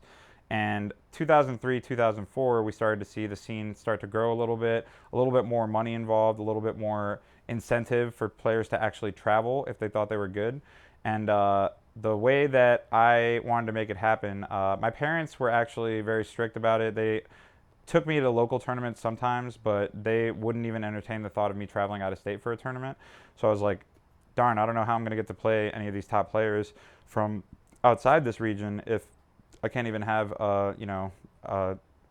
travel like anywhere in the country. So I decided to try to hold my own tournament and make it big. And the way that I wanted to get it started just immediately was, as soon as I announced the tournament, I contacted Ken and Isaiah and let them know that there would be a $300 pot bonus for teams. And knowing how good they were at teams at the time, it was essentially like a travel stipend. Like, come to my tournament. Here's $300 essentially, because we kind of were already resigned to the fact that they would win teams. We did kind of think that Team Attack might throw them off, but I think it actually helped them. Funny enough, but so we got Ken and Isaiah to come out, and that's just a trickle down effect. People hear that the arguably two best players in the country are coming out to this tournament in Virginia. People from New York came, people from Canada, people from I think as far south as Florida were there. So it was insane that I was able to put this together, because the whole reason I did it basically was because I couldn't travel myself, and I was like, this is the only way I'm going to get to play top players. And so we made it happen, and that was the tournament that I beat Ken at. And that was kind of just me like establishing myself in the community. I was like, oh, okay, I guess I am pretty legit at this game, since this guy's never lost a set in his life and I just beat him. It was definitely an awesome experience to know where I stood, and it kind of made the whole tournament worth it for me. Just that was what I was going for. That was my reasoning behind holding the tournament. My motivation for it was to see where I stood, and I ended up seeing that it was pretty darn high. So it was cool for sure. Nice, nice. Yeah. Just to restate, in a sense, if you could just say, you defeated essentially who was the greatest player at that time for the first time. Oh yeah. So I was playing against Ken, who was by far the best player at the time in terms of what everyone considered the best player, and he had never lost a tournament set before. I actually didn't know that going into the match, but I just knew this guy was considered the best, and so it was definitely a little bit intimidating, but I feel like it was weirdly helpful that there was that much pressure on me. Like it was my moment to prove myself, and I stepped up to the plate and I did it. So it was really cool to be able to be the first person to take a set off Ken in the history of Smash.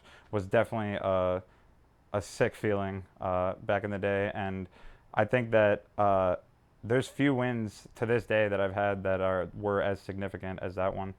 Yeah, that was amazing. Yeah, no, I still feel like without that victory over Ken, I might have quit Smash like in like 2005. Like if I didn't put together Game Over and have them come, like the fact that I wasn't able to travel made it so difficult to like, want to keep going when I could only play against local players and compare myself to people where I already knew where I stood locally, and that didn't matter at that point. I wanted to see where I stood on a larger scale, and Game Over allowed me to do that. Nice, nice. Now, how would you contrast how you felt with the crowd behind you there Mm-hmm. to the crowd at Apex Salty Sweet? Oh man, it's night and day, man. First of all, the crowd at Game Over was much smaller. Obviously, it was maybe 40 to 50 people ended up watching, like crowding around the TV by the end of the set. But I think I actually kind of fed off the energy from the crowd at Game Over. It felt like they were all obviously rooting for me because I'm East Coast and Ken is West Coast. He was like the one to beat. So I was definitely getting the crowd cheering for me. And usually like that might distract me or something like that, but it just helped me focus and like really helped me play my best game. And that's one of the few times to this day that I've really felt like I benefited from the crowd interaction. So the thing at Apex was I was just extremely nervous. I think that if there could have been a crowd of 10 people behind me and I still would have been just that nervous. So I don't actually think the crowd had a big effect, unfortunately, because I do think the crowd was heavily in my favor. They were rooting for me, and it really sucked to let them down like that. It was just I think what that money match taught me though is just that my mental game and my composure has always been the issue for me in Melee. That's always been the thing I like to bring up is that Ken, Isaiah, and Azen were the three best players back in the day, and I was consistently getting to teams finals with them. Like at one point, 2006, 2007, I could clearly play at that level, but without the support of a teammate in singles, it was my mental game just broke down, and I would let anything get to me, just lose focus very easily, stuff like that, and it kind of culminated at Apex where it was just like I need to address this mental game issue that I'm having, which is actually why I decided to finally read Tao of Jeet Kune Do. It really gives you a lot of things to think about when it comes to the mental game. It's less about your specific performance, whether you win or lose, and it's more about showing what you can do and playing the game to the best of your ability. And then if that's what you're focused on, then things kind of just fall into place from there. You can't be thinking about the win or the loss, the glory of the tournament win, or what would happen if you lose. Like that's all I was thinking about when I was playing Leffen. You know, it was so built up too, and I think that's part of it.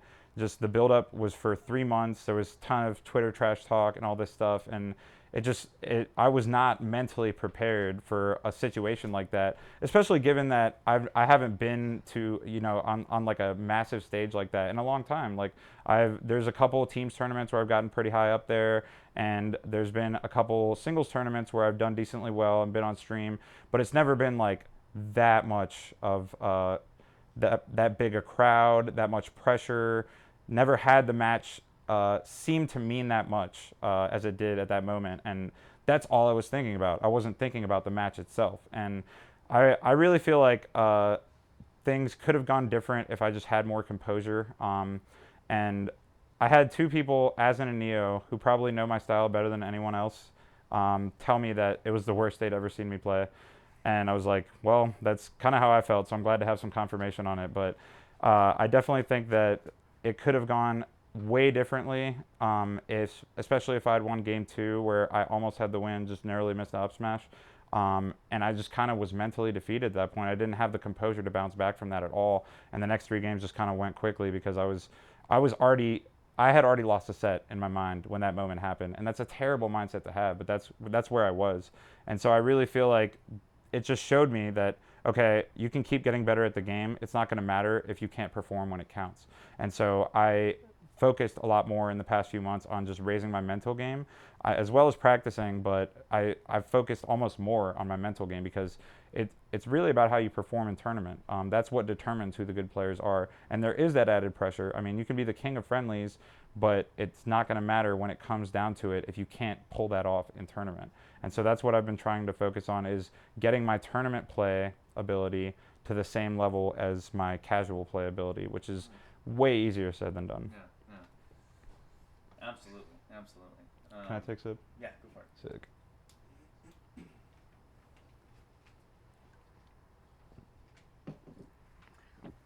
Are they on their way?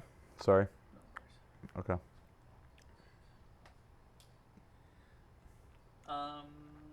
So, talk a little bit about Leffen. What does he represent in the game? And what do you... first talk about that. What does he represent in the game, and what do you think of him as a player and a person? Okay. Well, Leffen is clearly the villain of the Smash community. I think he likes that. I think he thrives on that, and that's his goal. He wants to be the villain of the Smash community. It's not something that happened by accident, for sure. I think that Leffen is a very opinionated person, and he doesn't have trouble sharing his opinion, but it's kind of a difference to like a Mango, where I feel like Mango just says stuff because it's on his mind and he wants to say it. I feel like Leffen often has an agenda in mind when he says something, when he posts something on Twitter. He wants to specifically get under someone's skin, and he knows how to do it well. I mean, he's definitely established himself as that kind of person, and he's not afraid to say something, kind of dickish sometimes. Like he's straight up just says some mean shit sometimes. So that's, I guess, the personality that he wants everyone to see him as. And like I said, I guess he thrives off it. He wants to be the villain of the Smash community, and he's pulled it off very well. As far as him as a person, I haven't interacted with him too much, but from what I've seen, I'm not a big fan. I just think that he kind of gives off this air of elitism, where he is treating people differently based on how good they are at Smash, which I've always disliked. I've always thought that that's nonsense. Like, they're people outside the game. But he definitely, if a scrub tries to talk to Leffen at a tournament, he might not get a response at all, versus if a scrub goes up to Mango, he'll be like, "What's up, man? How's it going?" So I definitely think there's a sort of image that he tries to give off as a villain, but I think underneath that, it's kind of reflected in his personality to an extent as well.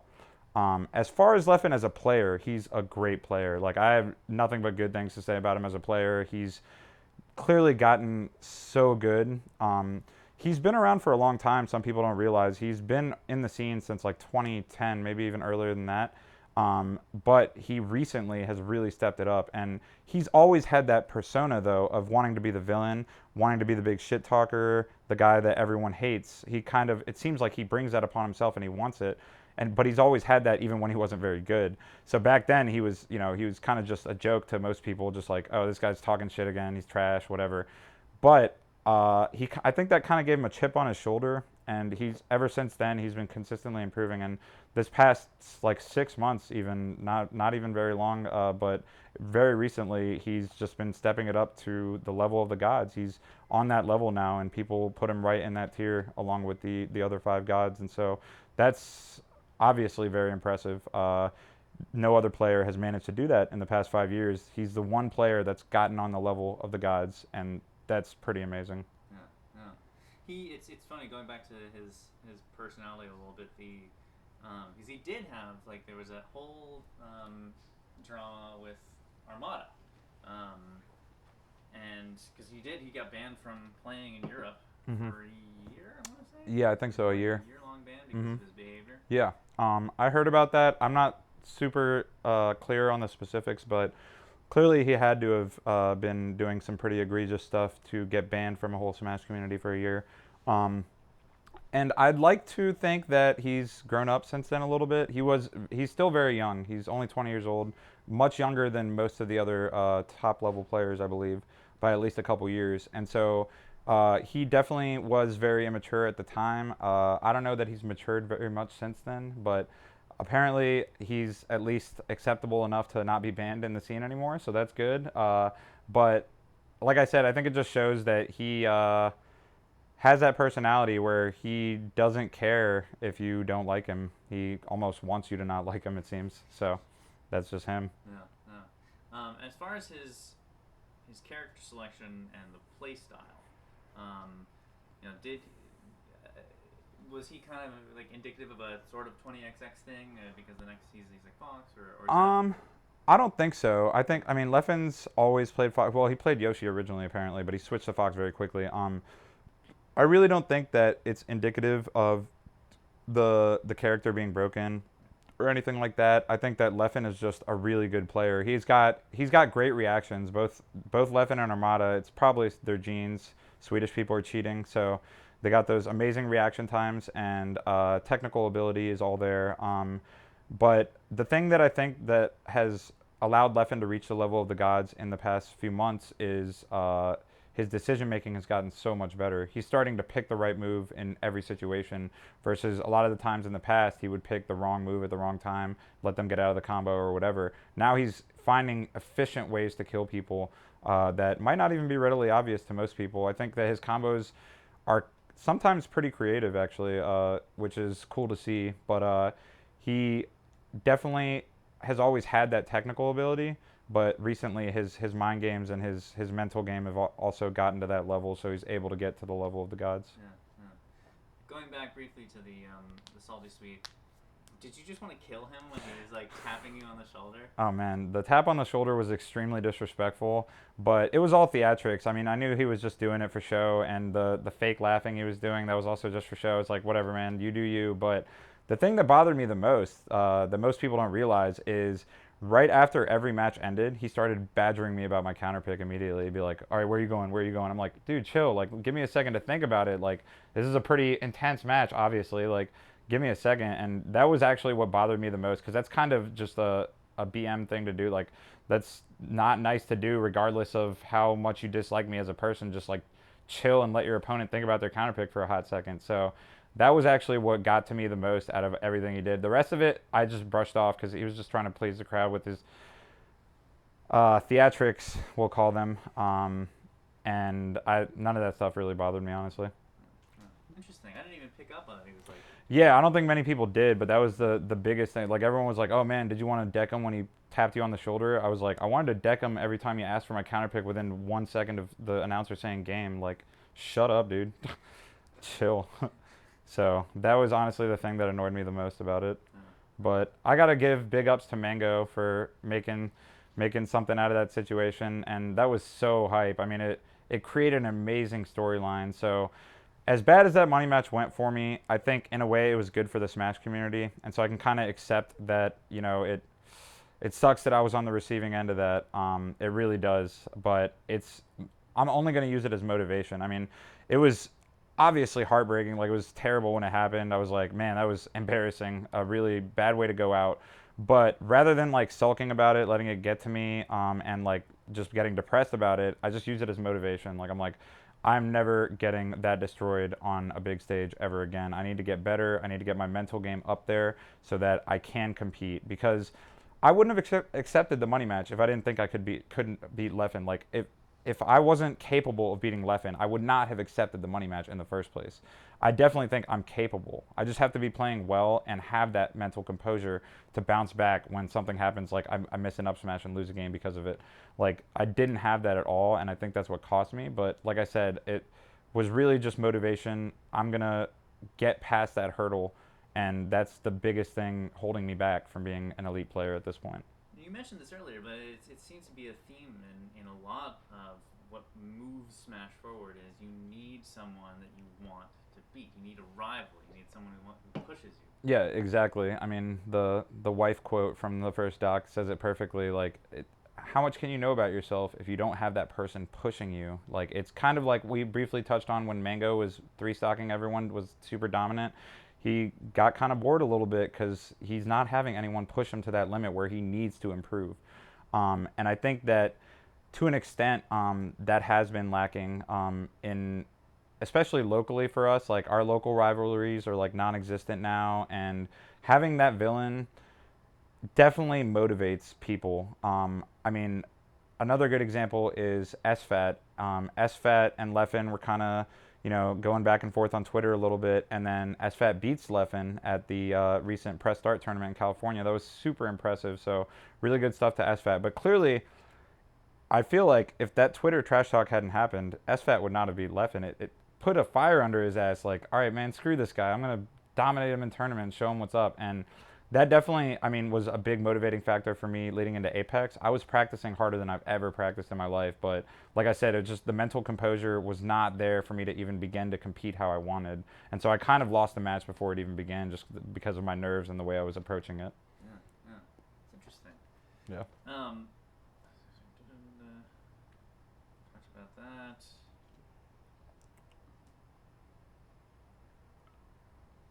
Okay. Maybe just talk about generally how it is to have to perform when everyone is looking at you. Generally, it seems like it's one of the hardest parts about doing the competitive thing.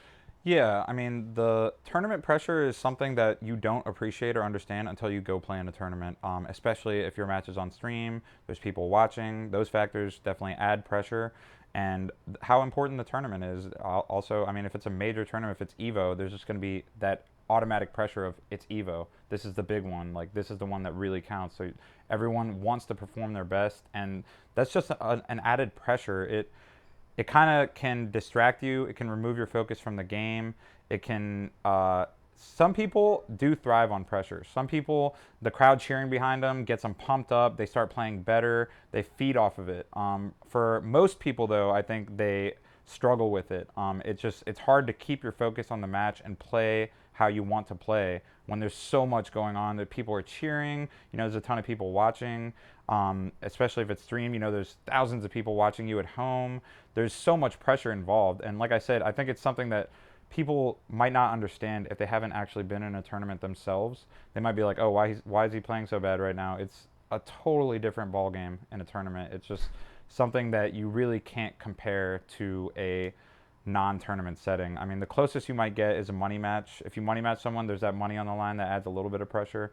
It still doesn't really compare to a big tournament where everyone's watching, and the pressure is just unreal at those types of events. So another thing about the gods is they have that ability to perform with all that pressure on them. And it's not like they don't feel it. It's not like it's not there for them. It's definitely there for them. They know what's on the line every time they go into a match. They're just able to not focus on that aspect. They're able to focus on the game still, keep their attention on the game, regardless of people are cheering. The opponent does an amazing combo on you and the crowd goes wild. Those types of things can destroy people who aren't ready for it. But the gods, if they get a crazy combo done on them, their immediate response is, I'm going to do the same shit back to you. Like, They just have that composure to not let the pressure get to them. It's definitely still there, though. As I said, it's not like they don't have to deal with the pressure. They're just really good at dealing with it. Yeah, yeah. Very, very good point. Very good point. Um, I'm loving this beer. yeah, it's good. Wasn't sure. It's Modelo. Definitely a good choice. Yeah. I like the can, so. Yeah, legit. um, who do you think is the greatest smasher of the top five, and why? That's a very difficult question. I think that all of the top five have their own unique kind of play style, and in their own way, they all have like maybe a specific thing that they do best. But I'd say that the top two easily are Mango and Armada. I think that those two have the most ability for Smash in kind of different ways. Where Armada's is very just natural reaction time and tech skill ability. He's really able to push the game to its limit in terms of capitalizing on situations effectively. Mango just has this instinct for Smash. There's something that never could be taught of he knows the game, he knows what his opponent's going to do a lot of the time and is able to really punish them for it even if he has to make a read and commit to something really really hard. And most people committing to something like that, it's like, wow, that was really dumb, but Mango makes it work a lot and it's insane to watch. So I usually give it to the kid. I usually give it to the GOAT. I do think he's the greatest smasher because of his natural ability, just his innate understanding of the game and his ability to not only read his opponent but get into their heads, regardless of who it is. Mango can get into anyone's head, anyone. And he clearly does a lot. You can see it against other top players, against the other gods. Sometimes he'll start to make them look like a non-god, like they're just playing like way worse than they would. It's like Mango's just being Mango. Like he's dominating the game to the extent that he's making the other player look way worse than they actually are, and it's insane.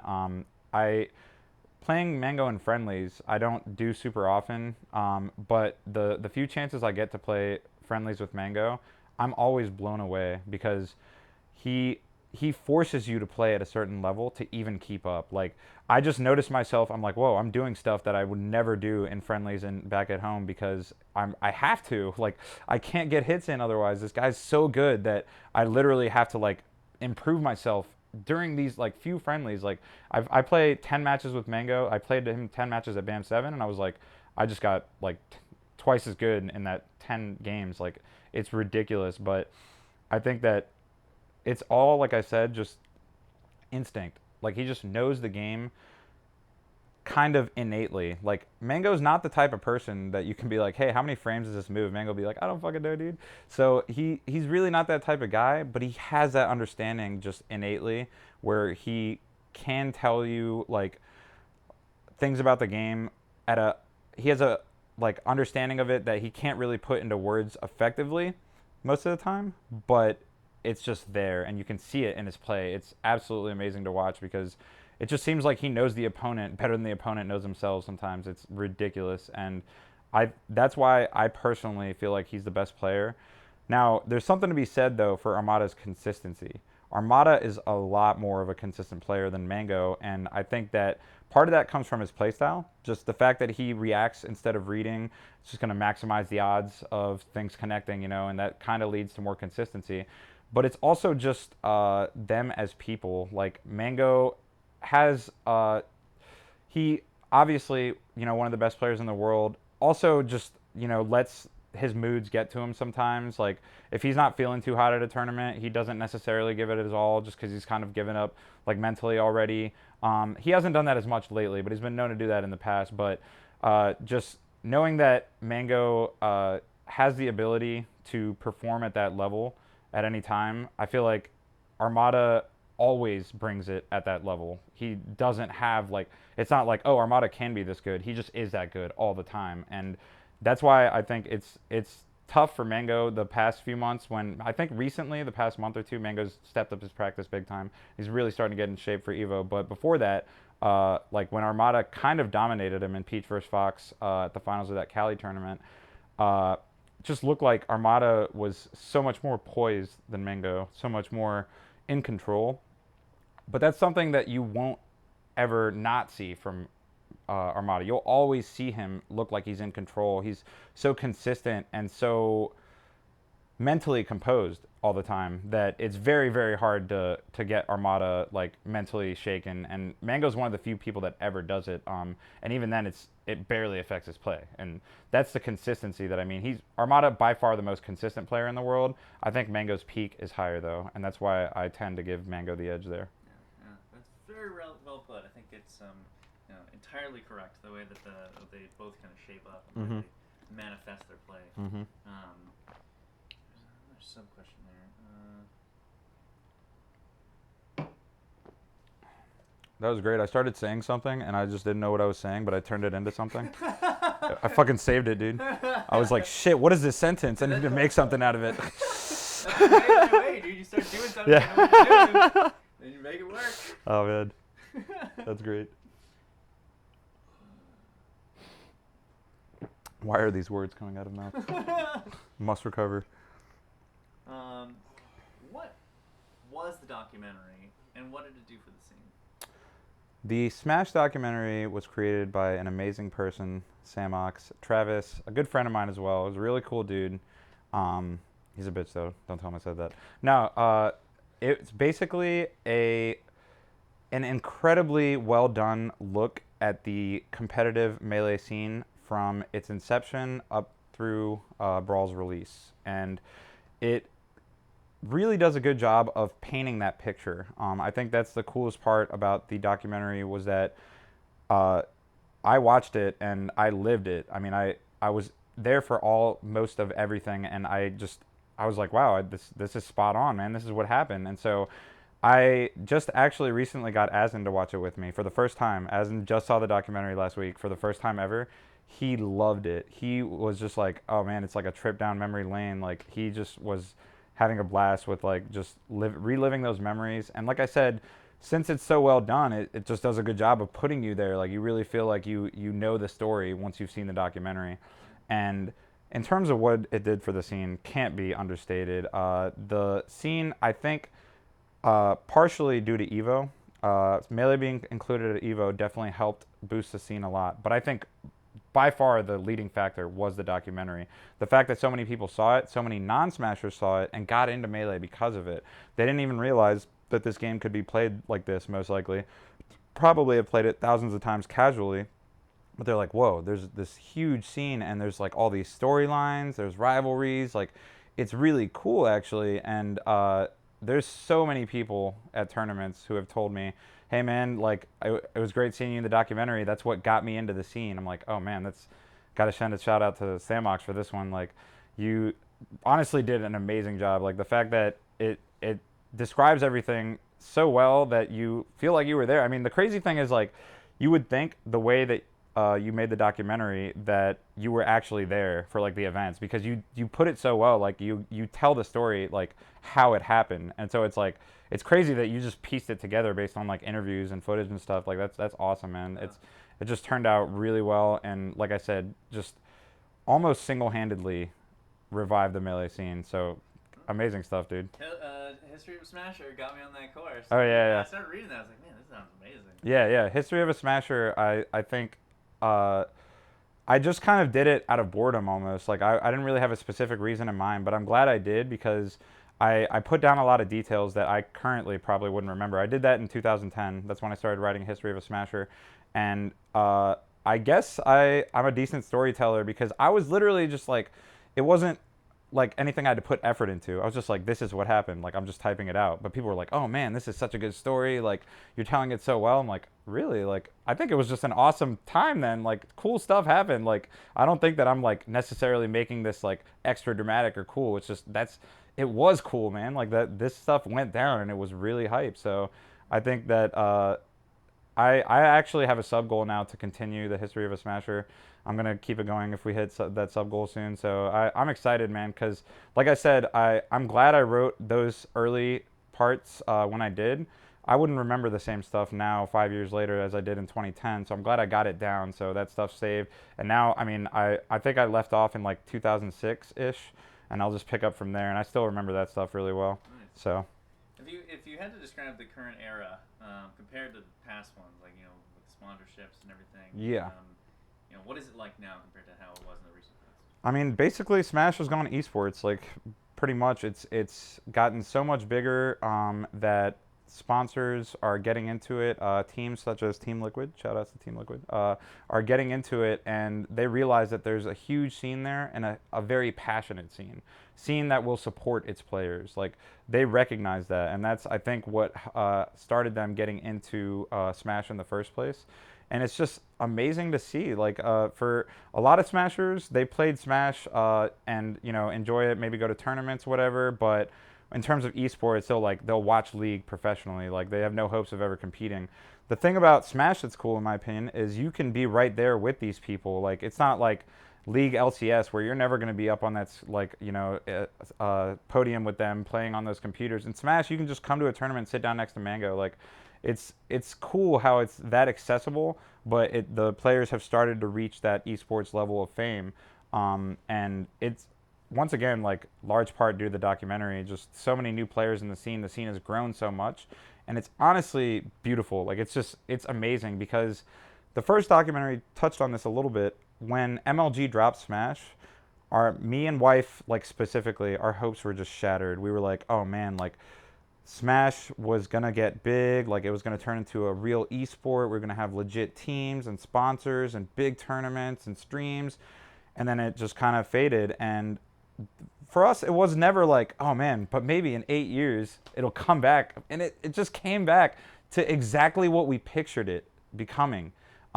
Just on a larger scale, even. I mean, we didn't picture it being this big, but we thought about stuff like, oh, sponsors, like, bigger tournaments, bigger events, getting flown around the country, around the world to play. Like we thought about that stuff and we had hopes and aspirations for it in MLG 2006. And then it just kind of faded. And that same game, that same exact game is now one of the most popular esports. Just absolutely insane to think about. And it's honestly so cool that the Smash community has chosen to just be like, this game is the best game. Even if it's old, even if this game has newer sequels that are out, this game is the best one. This game is the most fit for competitive play. We're sticking with this one. And no other game community has done that, really. They all play the latest version, even if they don't necessarily like it as much. And I have heard a lot of complaints about the newer generation of competitive games.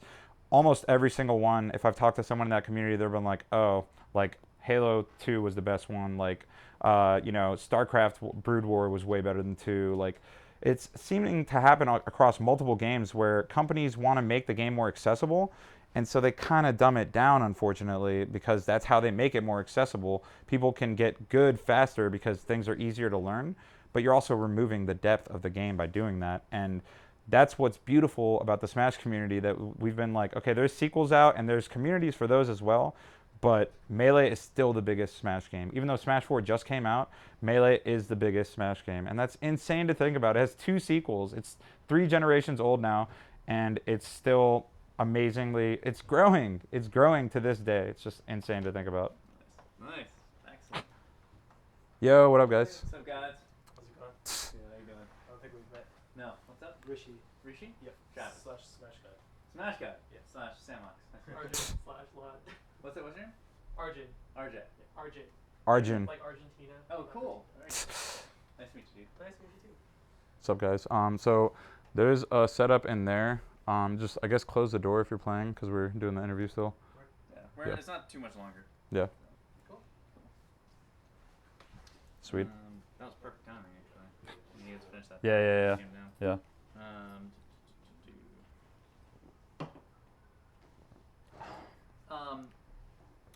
So, holding aside Melee specifically, why do you think it is that this generation is like the first where we're starting to see the, this acceptance, this groundswell acceptance of video games as a competitive endeavor? I think it's because the generation that we're in, we all grew up playing video games like religiously. Like we all played so many games as kids. They're ingrained into our lives. And that wasn't necessarily the case with any older generations before us. It at best was just kind of a hobby. Maybe they had a Nintendo that they played every so often, but it was never something that became a big part of your life until our generation. And now that our generation has grown up, we're now adults. There's money involved. Like there's a market there for competitive games that there didn't used to be. And I think it's really cool to see. It's kind of just the evolution of sports in general is starting to go toward esports. Obviously, sports are going to be a thing forever, but esports are also becoming that in that same vein. Where we used to just talk about like 10 years ago, we used to just be like, oh man, I can't believe like StarCraft players play professionally in Korea in stadiums and stuff with thousands of people watching. We do that for Melee now. Like that's so insane to think about because it just never seemed like something that would actually happen. Never seemed like a real possibility. But it's happening for a game that was should have been dead a few years ago, like, and has just magically revitalized and has one of the best scenes for it as well in terms of everyone in the community is really cool and accepting and welcoming, and it's just amazing that it's happened specifically for Smash when I don't think the rise of esports in general is a huge surprise because as I said, these kids are growing up, they still love games, they're not going to let go of video games, and it was kind of destined to happen. Like people are going to get more and more into video games. Competition has always been a part of video games. The esports thing is kind of just a product of the video game generation growing up. But I think it's amazing that it happened specifically for Melee because it just seemed like one of the most unlikely things, and it's definitely happening. One of the most unlikely things to happen in one of the most unlikely fighting games. Yeah, exactly. It's absolutely insane that Smash is arguably the biggest fighting game now. The biggest fighting game. Like Sakurai specifically just turned the genre on its head, and now it's potentially the biggest one out there competitively. Like that's insane to think about. It's just once again, Sakurai, absolute genius. Not a big fan of how he's changed his opinion on game development and how he designs a game with the last couple of Smash titles, but that guy's definitely a genius with the way he came up with Smash. It's just perfect concept, great execution. Yeah. I think we've talked about parts of this question, and feel free to give it a very brief amount of time. But to some, it looks like chaos on screen. It's just a lot of jumping around, a lot of, almost like popcorn kernels flying around. So, what can you say to maybe hint at what they're not seeing in that chaos?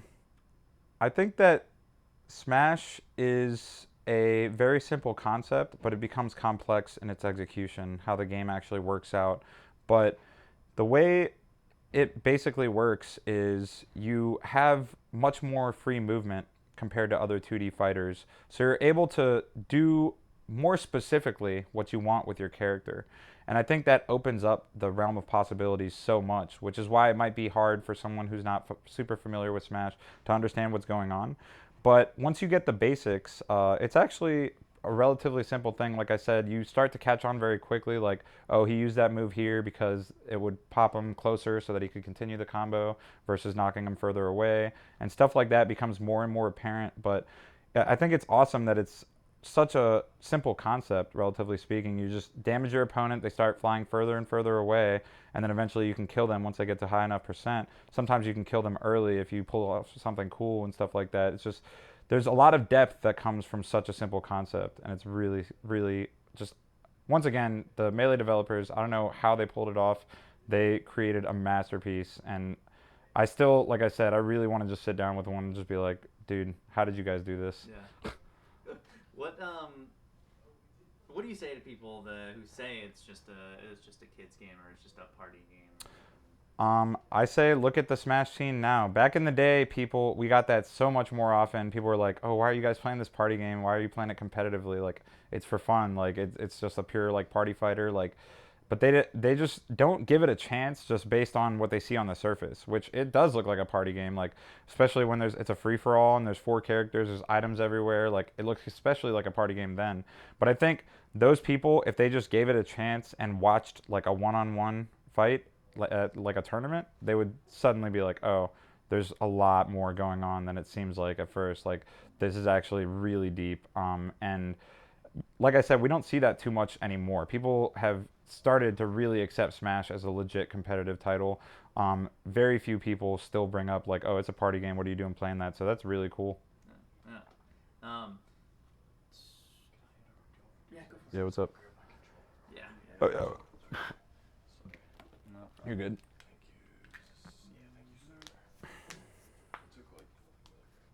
Oh, okay. Word. Yeah, yeah. Legit. Did you get any sleep? I got like 5 hours maybe. Oh, okay. That's all right. So I'm just like, alright, Yeah. I'll be good later on. Word. Eat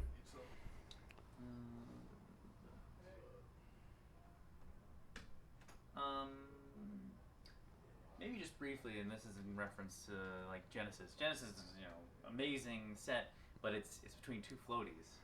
Yeah, yeah. What happens when you have two floaties going at it? What Yeah. does it do to Well, okay. So floaties just generally slower characters than spacies. They just have slower moves and slower movement speed. And so the matches when you have a floaty versus a floaty, especially when those specific floaties are Peach and Jigglypuff, they are especially floaty and even slower than Sheik and Marth. And so the match can just slow down compared to what you see in most high-level competitive Melee. There's a lot going on and very quickly. A spacey match can go by in like a minute, like legitimately. A floaty match like Peach versus Jigglypuff will rarely ever be under 4 minutes because they have so much ability to keep the opponent away and space the opponent out, and neither player wants to give up that advantage by coming into overcommitting, and so you're going to see the match become defensive based on that. Neither player wants to overcommit because they'll get punished for it, and they can't combo each other very well at all because they are so floaty, and so that ends up making the match much slower paced. And it's understandable, it's just the nature of the matchup.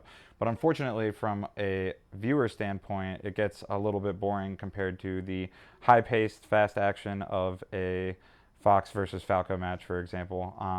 So it's definitely understandable that the spectators don't like it as much. I mean, it's the right way for the floaties to play, though, so you can't knock them. It's just a product of the matchup, unfortunately. Yeah, yeah. Even with that, it was still an incredibly. Oh yeah, I mean, well, that one specifically was extra exciting because Mango doesn't play super, like campy and defensive and spacing bears a lot, whereas Armada versus HBox was very, very long and definitely did not have the same hype in terms of the viewership as Mango versus Armada. And like I said, I think that's because HBox, especially back then, had a much more defensive, spacey style spacing like his bear, and that just forced the match to end up dragging out a little bit.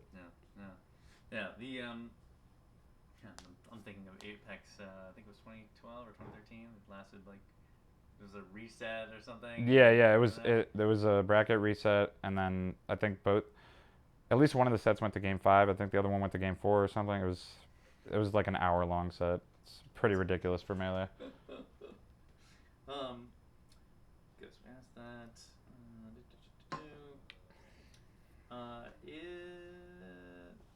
Do you think that Melee is the best game ever? Yes, I can say that without hesitation. It's actually amazing, and like, I don't know, I can spend forever talking about how good Melee is and not like get sick of talking about it because it cannot be understated how ridiculous it is that this game is still evolving and none of the mechanics seem to falter under any of the metagame changes. They all seem to just look even more like competitively sound. Like the more the game evolves, it's just like, oh, you can actually do this as well, and it's good and it's useful and it's not broken. Like, it's just incredible how Melee ended up that way. And again, big credit to Sakurai for the concept and the execution, and the developers of Melee as well deserve a ton of credit. But a lot of it, I think, was just chance. Like, it just happened to be that it worked out, that all these mechanics work so perfectly together, and the game is just amazing that it continues to evolve to this day, and arguably faster than it ever has before. Right now, it's the game metagame is accelerating faster than it ever has before, which is just insane to think about. 14 years later, and we're still playing this game better than we ever have before, and people are improving faster than they ever have before. It's it's honestly amazing, and I almost when people ask me like what my favorite game is, like it's like Melee's like number zero. Like it's like I try to give like my second favorite game because like Melee is just by far my favorite game ever, and I honestly think it's one of the best games ever made from like you can look at it from different angles, like not necessarily just competitiveness, like in terms of graphics, in terms of the design, like there's so much about it that is just amazingly well executed. And I think for all that to come together and the game for also to be this competitive masterpiece is just incredible. And so that's why it's like by far like my favorite game ever. Like, nothing even comes close. Do you think the metagame will ever evolve to the point where the game is broken? I don't think so. I really don't think so. I think that it's interesting because we've kind of had that fear a few times in the like since like 2006, 2007, where it was like, oh, Fox can chain grab, like that's gonna ruin the game. Like, oh, you can just edge hog Marth by light shielding on the edge. That's gonna ruin the game. Like we kept thinking that there were these things that would possibly mess up the game because of potentially being a broken mechanic. But then something would come out that you can beat that by doing this. Like it's actually fine. Like there's ways around it. Like it's insane how that seems to continuously happen where anytime there's a scare that this thing might be broken, someone's just like, oh, not really, because this and this, and then it shows in tournament that it's not broken because those tactics that people think might be broken almost never seem to win tournaments. So it's just insane to think about that the metagame seems to just like check itself somehow. That I saw a great quote from someone that it's crazy that the metagame changes every year and we don't have patches. We don't have patches like other games do. This game has been the same game since 2001, and it seems to be evolving on its own. It's just crazy. Nice. Yeah. Nice.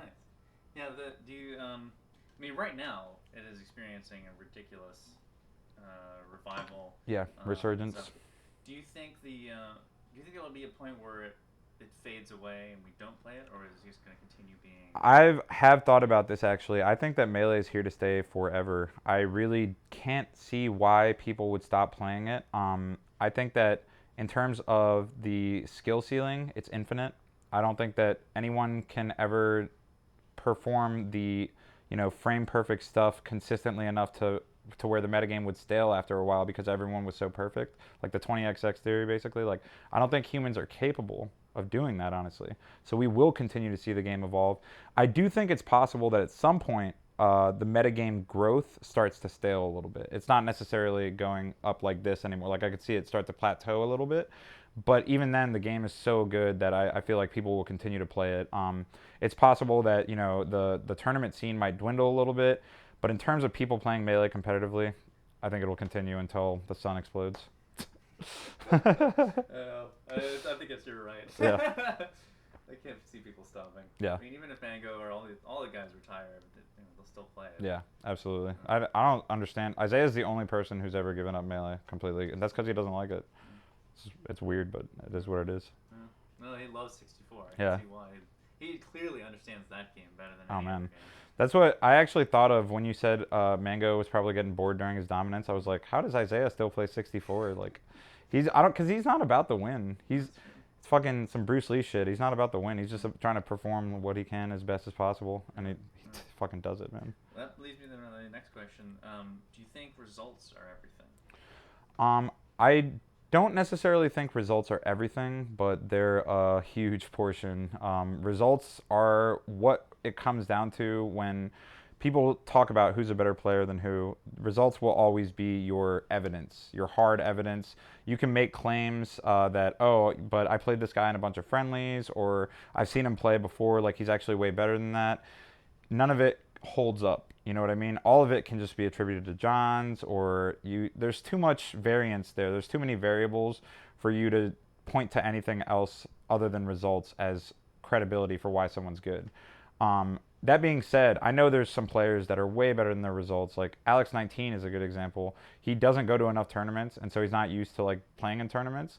he's a god in friendlies. Like he's almost as good as Lucky and Mango in friendlies, and they're two of the top 10 players in the world probably. So the fact that he performs like way below them in tournaments just shows like people aren't going to rank him anywhere near the top 10, even though he arguably can compete with Lucky and Mango, who are top 10. You know, it's the results are what it comes down to, and I don't think that there's anything really wrong with that. I mean, it's you can be really good at something, but until you perform it when something's on the line, then it's hard to consider yourself really that good. That's part of it. That's part of the being good is performing when it counts. And so if you're not able to do that, then you can just be a friendly king and you can insist that you're better than someone, but if their results are better, you got no ground to stand on. Yeah. Very good point. Well put. Excellent at that.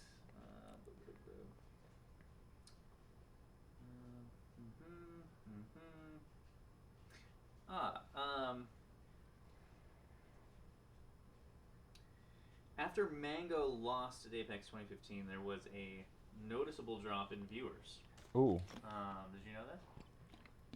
I didn't. After he was knocked out, there was a definitive drop Really? in viewership. Wow. Is Mango or someone like him necessary for Melee's popularity? Someone who plays it like he lives it, like it's Right. Yeah. I mean, Mango is definitely one of the most entertaining players to watch for anyone because of how he plays the game. He plays so instinctively. He's going to do a lot of things that wouldn't be considered necessarily good, but will work out, and it just shows that he has that innate understanding of the game. And so I think just because of that, the way he plays by instinct, it makes him so fun to watch. It looks like he's meant to play this game almost. As far as the other gods, they definitely play the game more trying to optimize it more efficiently and trying to find, like I said, the shortest path between connecting a move into a kill. And the other gods are definitely all geared toward that, whereas Mango kind of does what he wants, but he makes it work, and that's why he's so great to watch. So I do think that he's kind of inherently the most entertaining player for that reason. Other players are great to watch for their own reasons. Like Armada's consistency makes him amazing to watch. PP's neutral game is incredible. It's awesome to watch. Like Mewtwo King's punishes are out of this world. But when it comes to Mango, he's always going to be entertaining to watch. Like he has his off days, and those are always very disappointing for people. And I think that might be part of why the viewership dropped after he stopped playing, because people were just like, "Oh, Mango's not playing well. I don't want to watch this anymore." Like, because he is, the reason why a lot of people get into Melee. I think they see the way he plays, and it's so so much cooler for, I'd say, a new player to watch than the other gods, simply because there's so much more variety involved. He's doing things that would not be intuitive, whereas the other gods, you're just like, oh, okay, he has really good tech skill and he's punishing this like this every time. It's really good and it's impressive execution. But with Mango, it's like, oh my god, I never would have thought that, and he just did it and he made it work. So I think that's part of why he's one of the most, if not the most, entertaining players. Yeah. Expanding on that too, it almost seems like like you said, you can pin down why Armada's good or why PV's good. Yeah. And you can see how practicing might get you there. Right. Although maybe not so much with Armada. Reaction time is pretty hard to improve. But with Mango, it's like it's something intangible. It's something mysterious. It's part of his aura or his personality. Yeah, it's just Mango makes decisions that you would never have thought of, like, period, on your own, and it opens this possibility of, oh, you can do this in this situation. And the other top players, you don't see that nearly as often with them. They're usually just doing the thing that makes the most sense, the thing that will net them the most percent or the kill. Mango's just playing by feel and doing something that might not seem the optimal situation or the optimal thing to pick, but he makes it work, and then he'll convert off it. And he has swag. Like this man knows how to style. He plays the game partially just to style, to have fun with it. Like because that's one of the beauties of Melee as a fighting game, is that you can play the game with your own style. You don't have to be restricted by the movement that the game sets for you. And other fighting games, you're usually in very close quarters with the opponent, and you're just kind of moving around them very closely. Melee, you have the whole stage to work with. There's so much more possibility, and that's why you can see something new every game. And usually you do if you're watching a Mango match. You see something new almost every match, something you didn't realize worked. I was playing him in Australia in those friendlies, and he made me hit the ground with like a dare or something, and I started teching it. He walked up to where I started the tech and started charging a down smash. I tech rolled away, and he let it go right when I became vulnerable in the roll. So it covered every option. I was just like, that was unreal. Like he had to have charged it first of all, because like it has less release time. If he had just pressed it, like it would have taken longer to come out. So he had to have charged it and then released it exactly when I was vulnerable during that tech roll, and he did it, timed it perfectly, and it covered every single option. It was just mind-blowing. I was like, I've never seen that in my life before, and you just did it. Like, stuff like that is what makes him the most entertaining player to watch for sure. Yeah. I feel like he is almost like the heart and soul of Melee these days. And Yeah, I mean, he brings that heart to Melee, where he kind of rejects this notion that the other top players seem to have of there's always a right thing to do in every situation. There's always this optimal thing, and you should always go for it. Mango just rejects that notion. He's like, I can make it happen anyway, man, and I can make it look way cooler. So that's what he's going for, and it's super impressive to watch, because the other gods look like they're playing the game how it's supposed to be played. Mango looks like he's freestyling, like he's coming up with stuff on the fly. And he's just playing the game how he wants to versus how it should be played. And that just makes it amazing to watch. It's definitely, I think that he kind of represents like what makes Melee so great is the fact that you have all these options. You can use them to do whatever you want. You can express yourself through Melee. And Mango is the king of doing that. He expresses himself better than anyone through Melee. And the other top players also express themselves through Melee, but like I said, it looks like they're not necessarily going for the creative options. They're not trying to look cool. If it happens to look cool, that's nice, but they're not trying for that. Mango is trying to look cool specifically, and that just makes it so much fun to watch. Yeah. Absolutely. Are you afraid then, because he is such a huge personality, because he is such a draw, that when he retires, and he has been like kind of saying that, I get the sense that if he wins a third Evo, Yeah. he might say, like, step back a little bit. Yeah. Are you afraid for what might happen after that? I am a little bit like concerned that if Mango did retire, I do think that would be very bad for Melee.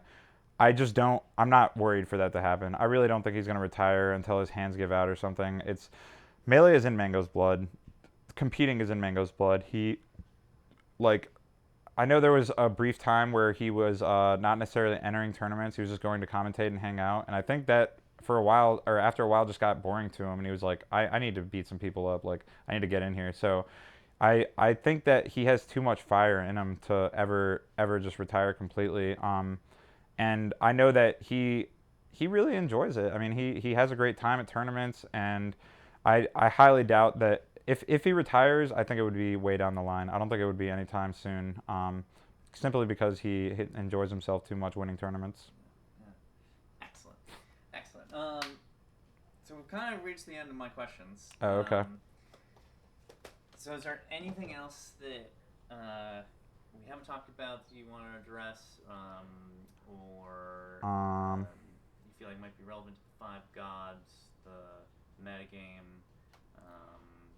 gaming itself? Yeah. Anything.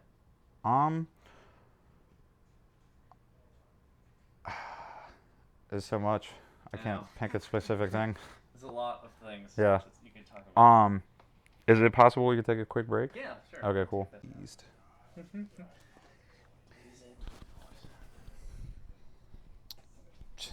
Chuchin, that's what they call it. What do they call it? In Australia. Chuchin. Is this good? Or you might want to reposition this. Yeah. Chuchin? Yeah. That's fucking So that was funny. Chillindude. Have good chooch out there? No? Not the greatest. No. It'll do the job, but it's not the greatest. No. It's hard to compare to some other regions of the world. That's what I mean, it was right after I went to Australia, or not Seattle. I was Yeah. like, ooh, little bit of a discrepancy in the quality difference. Yeah. All right. So there. Cool. So All good. I guess we could talk about hand stuff first. Okay. If you wanted to talk about that. Yeah, so basically, Melee has actually gotten to the point where uh, the movements are so fast and the input speed is so high that you can actually have hand and wrist injuries come up. And a lot of people will just feel sore and stuff like that after a few hours of playing Melee. For some people, myself included, it actually gets worse, where I now think that there might be something like actually wrong with my wrist from playing too much. And it's my left wrist specifically, which I think the control stick is with the left thumb, and I think that requires more precise inputs and movement in like a shorter range. So you're kind of not stretching your thumb very much while doing it, and there's just a lot of potential issues that can come up with playing Melee extensively, and especially if you're playing a space animal. Because as I mentioned before, Spaceys are by far the most technical players in the game, and it just makes it really difficult to be able to consistently do this over like a 5-6 hour training session. I mean, I used to play Melee for way longer than that, but the speed wasn't as high as it is now, so it wasn't as straining on my hands and wrists. So I've actually, um, leading up to Apex, I was practicing, like I said, harder than I ever had in my life before. And because of that, that's when my wrist issues actually first flared up, was right before Apex. And so it's really unfortunate because I have to limit my practice, and obviously that makes it very tough to improve when I'm already trying to play catch up with the people better than me. But not only that, but you use your wrist in everyday life for everything, especially these days, like keyboard, like phone, whatever. Like your wrist is a really important part of your body. So it's not like a sports injury. You might like injure your knee and have to like, just be on crutches or something for a while, but you can still do everything normally. Me, I can't like sometimes play like, a casual game for fun anymore because I'm worried about my wrist. Like I would rather just rest it completely. So I think it's really important for people to realize that stuff like hand stretches are key. Stretching your hands, and there's also ways to strengthen your wrist specifically that can help as well. And it's just it's something that we never had to think about in the past, but it's becoming more and more apparent that it's actually a real issue. It's affected multiple big name smashers. Hacks obviously had surgery on his wrist because it got that serious, and he was out of the game for months because of that.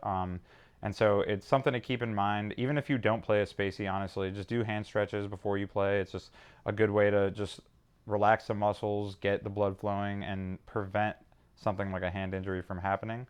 I think that there's also various other things like how I hold the controller is actually part of the issue.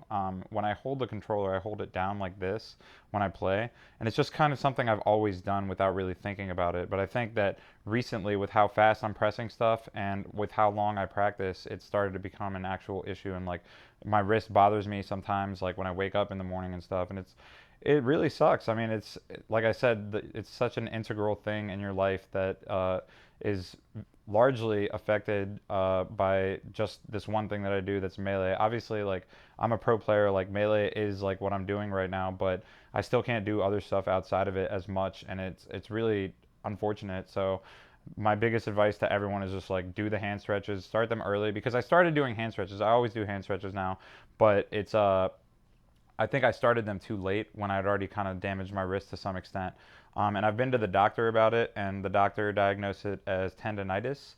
But I'm actually not entirely certain that that's all that's going on. I actually think that there's something going on with my bones. I kind of want to get the Hacks money surgery. I'm just going to go to the surgeon and be like, please give me the Hacks money. I want to be able to do at least 6 multi-shines with this. But no, I'm really hoping that that the issues don't continue to bother me, because that's obviously going to affect my career as a Smash player. So I'm trying to work on just doing everything I can. I'm mostly just limiting my play, which is really unfortunate. When I was in Australia for BAM 7 recently, I hardly played with even the Californian guys. They were the ones I played with the most, but even then it was like maybe like 5 matches each at most with all of those guys. So I had to really limit my play because I got flown out to Australia. I didn't want to get flown there by the Australian community and then not be able to play. So I took the safe route of barely playing at all and just waiting for the tournament. And then after the tournament, I played a lot. But it's it's definitely just something that is a real factor in Smash now, and it's kind of insane that it's gotten to that point that the game can actually injure your hands if you don't play it properly or take good care of your hands. And that's just, I mean, it's another example of how far the metagame has come. That never even used to remotely be an issue for 99.9% of Smashers. Now, a good chunk of Smashers not only complain about hand pain and stuff, but a few of us end up with even more serious stuff. So, it's definitely really important to take good care of your hands and wrists. Yeah. It is, yeah, Mango has his wrist thing too. Yeah, he's got the wrist brace. I think that was probably for tendonitis as well, because I have the same exact type of wrist brace.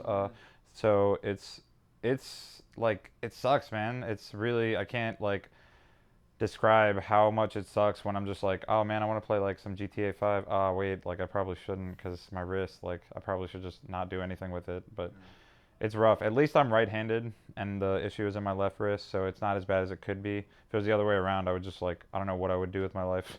So it's but I'm really hoping that I can figure it out and get to the point where it doesn't bother me at all. Obviously, it's just the thing is when you're a pro player, when this is like your livelihood or what you do, then it kind of changes things. Like you have to look at things from a different perspective. It's not just your hobby that you do, like to go to tournaments. Like it's also what you do to support yourself.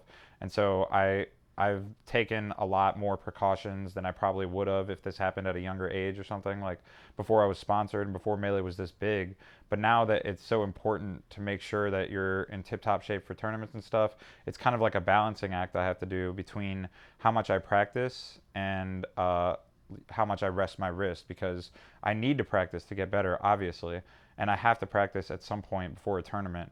But I also don't want to damage my wrist to the point where I can't play or I have trouble playing in a tournament, because that's what I'm training for in the first place. I would rather save it, so to speak, for the tournament. Like if I'm gonna have strain on my wrist, I would rather just have it happen in a tournament instead of in friendlies. But I want the friendlies for the practice. And also, I just love the game so much. Like, it really sucks to not be able to play as much as I want. But the biggest thing I'm going to try to work on to fix it is just holding my hand in a better position. I think that's going to hopefully fix everything. But I've already started to try to do it. The thing is, I focus on doing it, and then I'm just not playing well in the game at all because I'm not focused on the game. If I start focusing on the game, I just start to just tilt my hands down. It's really bad, man. So I got to fix that, I think, and then I think the wrist issues will hopefully go away. I wonder if you had like a brace or a table or something. Or something like maybe like a, you know, there's like music stands or something. Yeah, yeah, yeah. Hold your hands on this Yeah, just so you get force used it. to the, Yeah. So you're not thinking about it. Yeah. I mean, that's what I try to put them like on my lap so that my lap forces them up, but literally I just start doing. It's so bad, dude. It's really bad. So I think once I fix that, my wrist issues will be fine. But to anyone, if you haven't had wrist issues yet, especially if you play Fox and Falco, just start doing some hand and wrist stretches, exercises. That will greatly reduce the chance of something going bad. And just take breaks. Smash is addictive sometimes when you're playing, especially someone who's like on your level. Like it's so fun to just go back and forth and keep like noticing different stuff, and it just gets more and more intense as time goes on. So it's hard to let go and just be like, oh, I want to take a break. But breaks are a good idea for sure. Hand stretches as well. And I think with that stuff, like you shouldn't have too many issues, as long as you're not holding the controller like an idiot like I do. Do not tilt your hand down when you hold the controller, FYI. Nice. Yeah. That's good advice. I mean, especially because now, like you said, the metagame has progressed to a point where you need to have that kind of crazy tech skill. Yeah, I mean, it's literally like a requirement to be that technical. So unless I have thought about switching mains, like possibly to Falco, but he's almost as technical as Fox. It's still going to require fast input. So then I was thinking Marth or Sheik, and I'm just like, but they have such fewer options. It would be such a hard switch to try to go to them from Fox. But at some point in the future, if my wrist doesn't start getting better, I might have to literally force to be changed my main. And on another note, though, it is cool how Marth seems to be making a comeback. Like the mains of most players seem to be shifting toward Fox and Falco for the past few years, but this year it seems like Marth is making a little bit of a comeback. PPU is doing really well. And obviously, PP really advanced the Marth game at Apex when he pulled him out. So I think that it's cool that Marth is making a little bit of a comeback. I do think that he got underrated a little bit for a few years, mostly due to Mewtwo King's decline, probably. But right now, Marth is looking really legit, possibly top 3. So, Yeah. yeah. Oh, I think actually Tafo put him Fox first, Marth second, Falco third. Wow. Yeah. I don't have. Did you see Crimson Blur's tier list? Was that legit? It looked troll. What did Like, it say? it had Jigs like 10th. Pikachu was like 5th. What? Yeah, it was. I wasn't sure if he was messing around because the bottom of the list looked really accurate. So I was like, oh no, is he like this is a real list?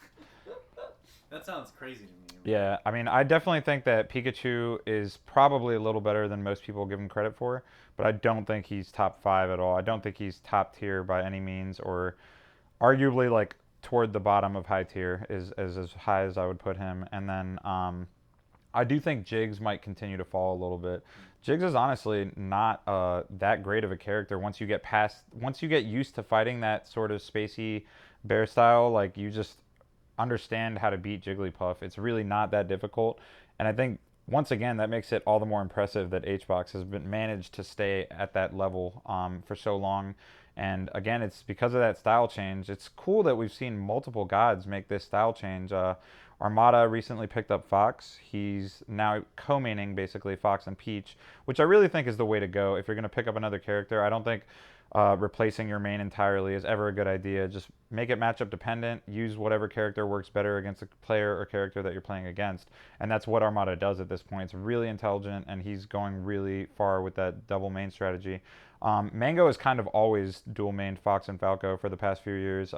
Mostly uses Falco, but he usually pulls out Fox for Peaches and other, or no, he mostly goes Fox rather, and then he pulls out Falco for Fox usually, and a couple other matchups occasionally. But his Falco versus Fox game is unreal. It's so good. But as far as dual maining goes, I think that's probably the real 20XX. And I think Mango said this in an interview. Like, it's not going to be all Fox. It's going to be dual mains, and not necessarily including Fox, because I think like Falco Peach is a great combo. Like Marth Sheik would be a really good combo. That's kind of the Mewtwo King dual main there.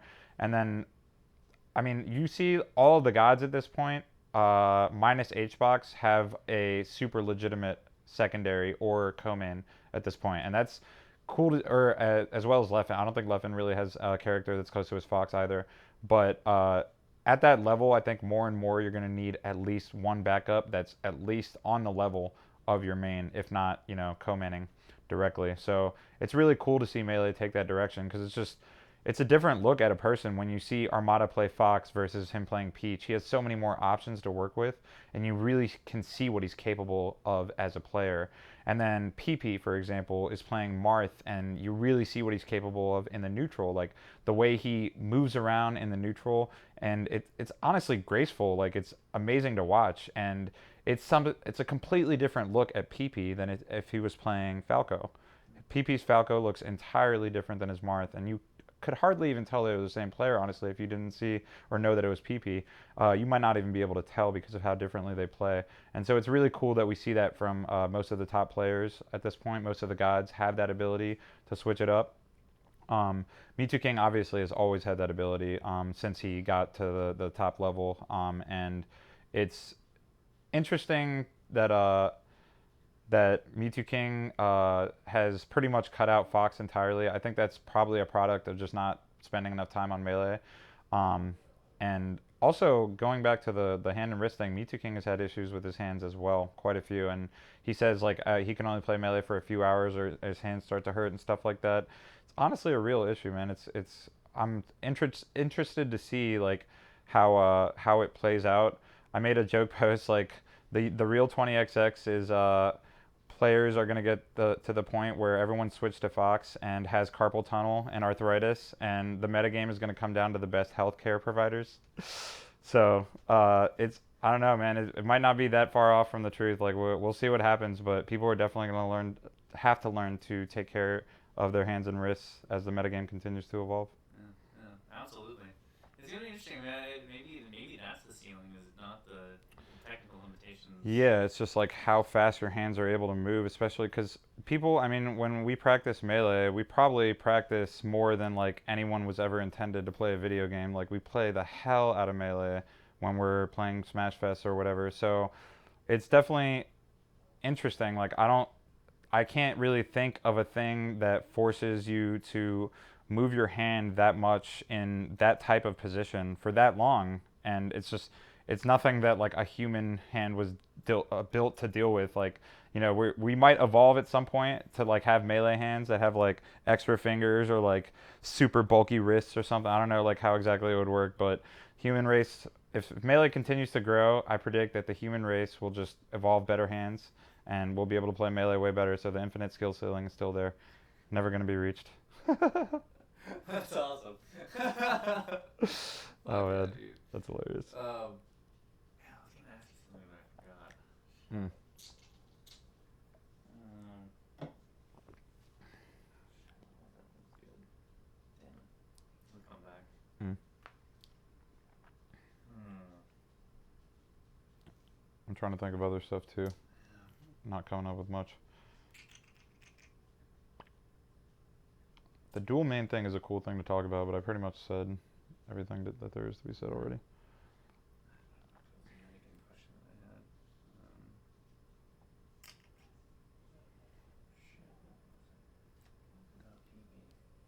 About PP? No, you hit a lot of good points. Maybe I didn't even. Hey, Maybe I answered it anyway. A question that comes to my head and then you'll answer it. And Oh, I'm like, okay. you already got it. Sick. So you might have done that. Nice.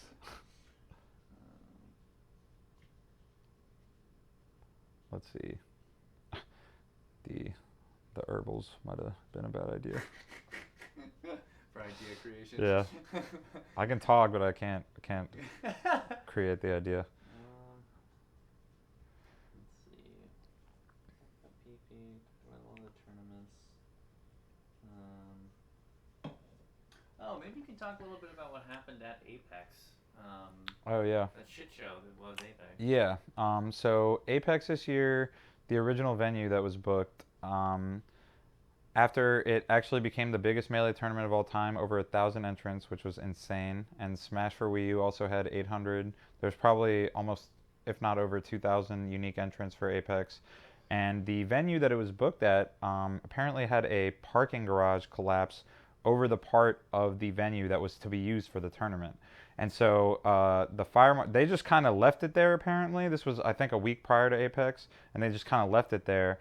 The fire marshal showed up on the morning of Friday, which was when Apex was supposed to start, and saw that situation, was just like, this is a huge fire hazard. There's like wiring sticking out and stuff. I mean, the parking garage collapsed over the venue room, so that many consoles plugged in. I mean, there's definitely a legitimate concern there. It was just the venue messed up huge, basically.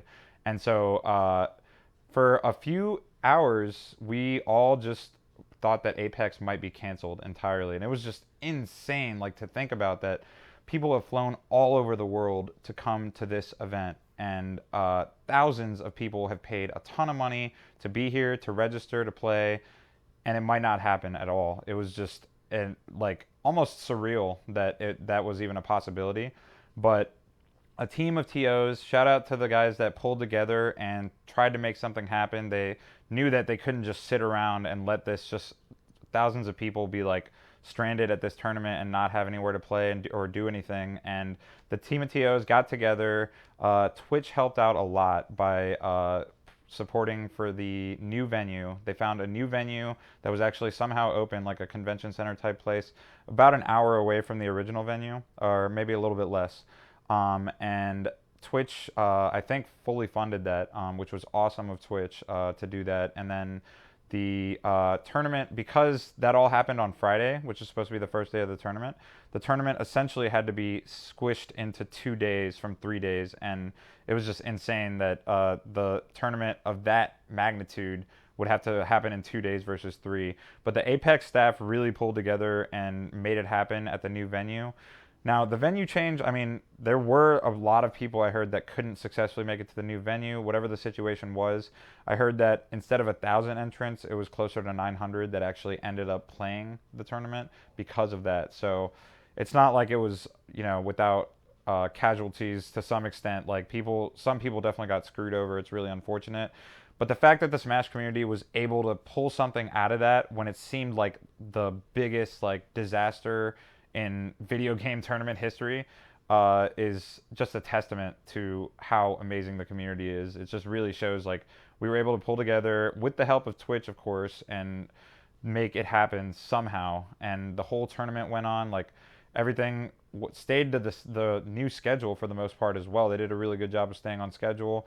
It was just incredible to see the Smash community make something out of what seemed to be just a total shit show.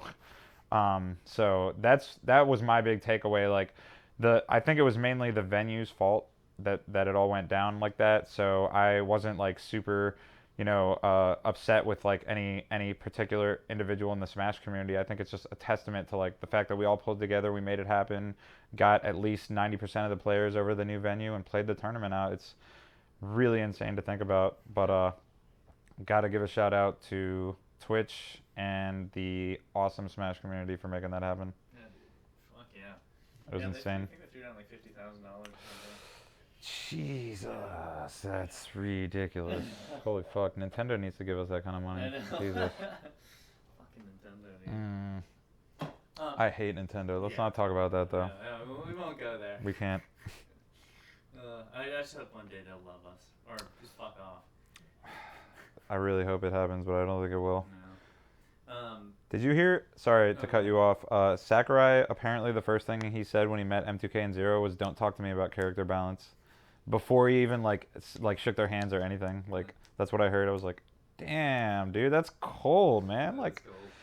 shit. I know you don't like competitive players, but like, Yeah. damn, we don't like you either, motherfucker. Fucking Sakurai. Fuck you. Fucking dumbass genius. I That's know. what Sakurai is. I know. God, it's the weirdest thing. To It's have so happen. weird. Like, it hates that aspect. Everything of about participation. Smash is just crazy. Yeah. Like it's just everything is weird. Like this guy that like doesn't like competitive games made the best competitive game ever, and now we're still playing it 14 years later while he's trying to put out these shitty sequels that we don't play. It's just like, oh man, how is this happening? Is this real life? It's fucking nuts. It is a really funny thing. The guy that really despises competitive play. Yeah, he makes created greatest the competitive best game. competitive game ever. It's crazy to think about. Like he's like, shit, I messed up really bad. Could you actually rephrase that as maybe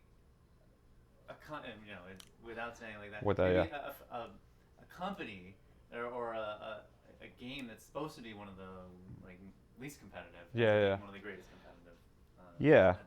I mean, I think it's insane that Sakurai, while he had a great concept and executed it very well with 64 even, didn't necessarily intend for it to be a competitive title. He was focused on the fun, and despite that, Melee comes out and is arguably one of the best competitive games ever made. And Sakurai definitely wasn't going for that, but it ended up happening. So it's on top of everything else. Melee was relatively short development cycle. Was pushed out, like I heard, like they had a deadline so that they could get it out as a kind of a launch title for the GameCube, and it just ends up being the greatest competitive game in my opinion of all time. And it's just insane to think about that it wasn't their intent, especially not Sakurai's specifically, to make it competitive, and it just turned out beautifully that way. It's crazy. It's fucking true, dude. It's so ridiculous. I still don't. That's why I want to just talk to a Melee developer. I honestly would love to just sit down and have a chat with a Melee developer. Be like, so you didn't know about like shield dropping though, right? Like that was an accident, right? Like it's like, oh no, we put that one in.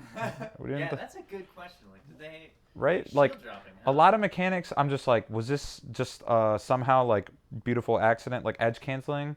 Like edge canceling is probably something that they put in themselves, or is it just a product of how the physics worked out? Like that's my thing about Melee's development is like if Melee was intended to be competitive at all, then you would think that a lot of this stuff they put in on purpose, but it wasn't intended to be competitive. So was this stuff put in on purpose, or was it just a product of a great physics engine and some stuff just happened by accident that happened to be really advanced and good for competitive play?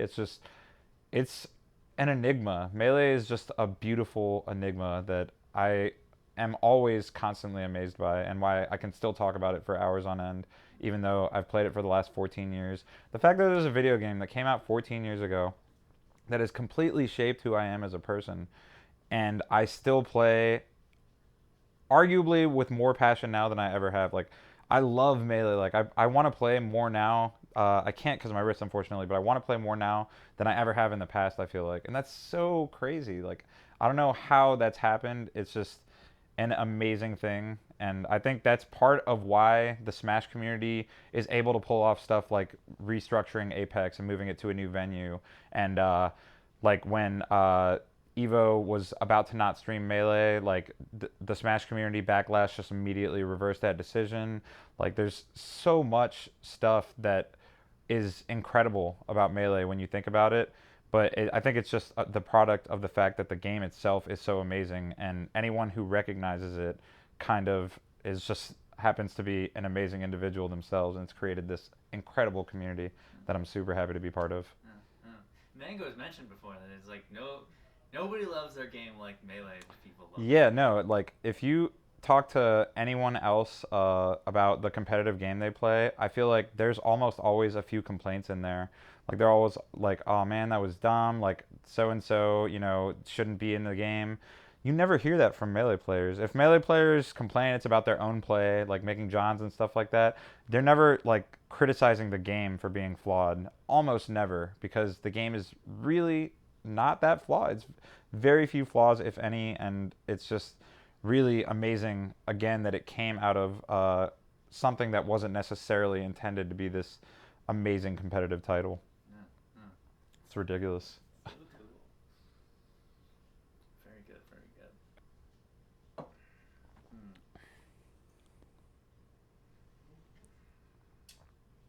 think of other topics we can hit. Here, let me real quick see if hasn't responded.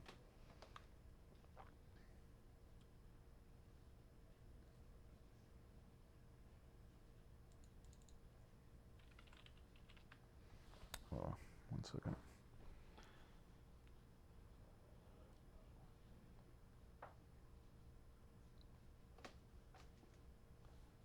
Asin does not seem to be responding.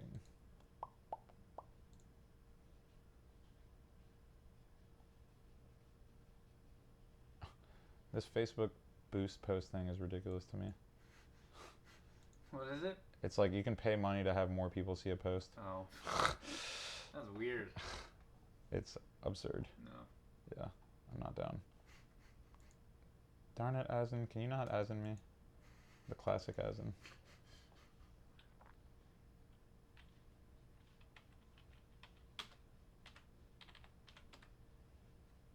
Okay. I was trying to see if my brother responded about picking him up.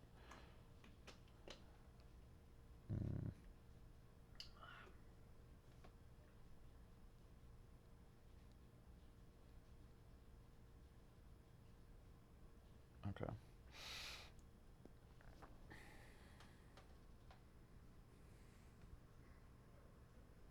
Okay.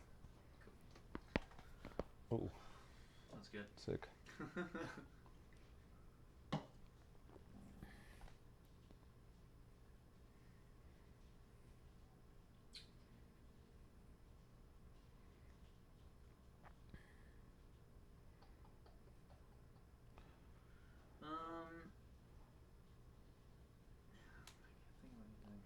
I could do the whole diss track, but just in like talking form. I'm not lawful. Make this pussy stop talking. You're not one of the gods. You're one of the god awful. We're all gawking when looking at your fox. Bitch tick to smash 4 and losing by 4 stocks. I love it. Oh man, the diss track was great. That was awesome. People took it way too seriously, I think. Like, Yeah. a lot of people were just like, "Oh man, like, you better not lose now." I'm like, dude, it's a fucking joke. Like, it's a goddamn diss track for Smash Brothers. Like, that's inherently a joke. Yeah. It can't not be a joke. Oh man. Yeah, I think that whole thing was just that's exactly what Smash. I mean, you saw how incredibly hype it was. Oh yeah. That's No, it was awesome, dude. That's It was all good. It was like I said, I know that it sucked for me, but it was so good for the community as a whole that I just Yeah. brushed it off. Like Yeah. I'm not gonna dwell on this too much because it was an awesome story, honestly. Thousands of people tuned in Yeah, just for that. pretty ridiculous. But I'm glad Mango has since gotten him back Yes, multiple times. multiple times. Yes. Mango's a beast. He's getting in shape for Evo for sure. Yeah, I can see it. I think right now Mango is probably the favorite actually, possibly over Armada because we haven't seen Armada in a couple months at this point. Yeah. CEO is going to be a big one Yeah, when is CEO coming at up? the end of this month, Oh, okay. in a few weeks basically. So it's going to be like basically the big lead up to Evo because I'm pretty sure all the gods are going to be there. I'm not sure if PP is, Yeah, you're right. but the rest of the gods probably will be there. I know Leffen's going to be there as well, and then yeah, it's going to be insane to see who takes that one. Yeah. The Evo warm up. The Evo warm-up. Oh, maybe talk a little bit about how it was to have Anaheim, MLG take it back. Oh yeah, that was super cool. The fact that when I first just walked in, it was just like an amazing feeling. It was like, oh my god, I'm back after 8 years of not having Smash at a pro circuit event, and just to show up and it's like, oh my god, it's MLG. It's exactly how I remember it.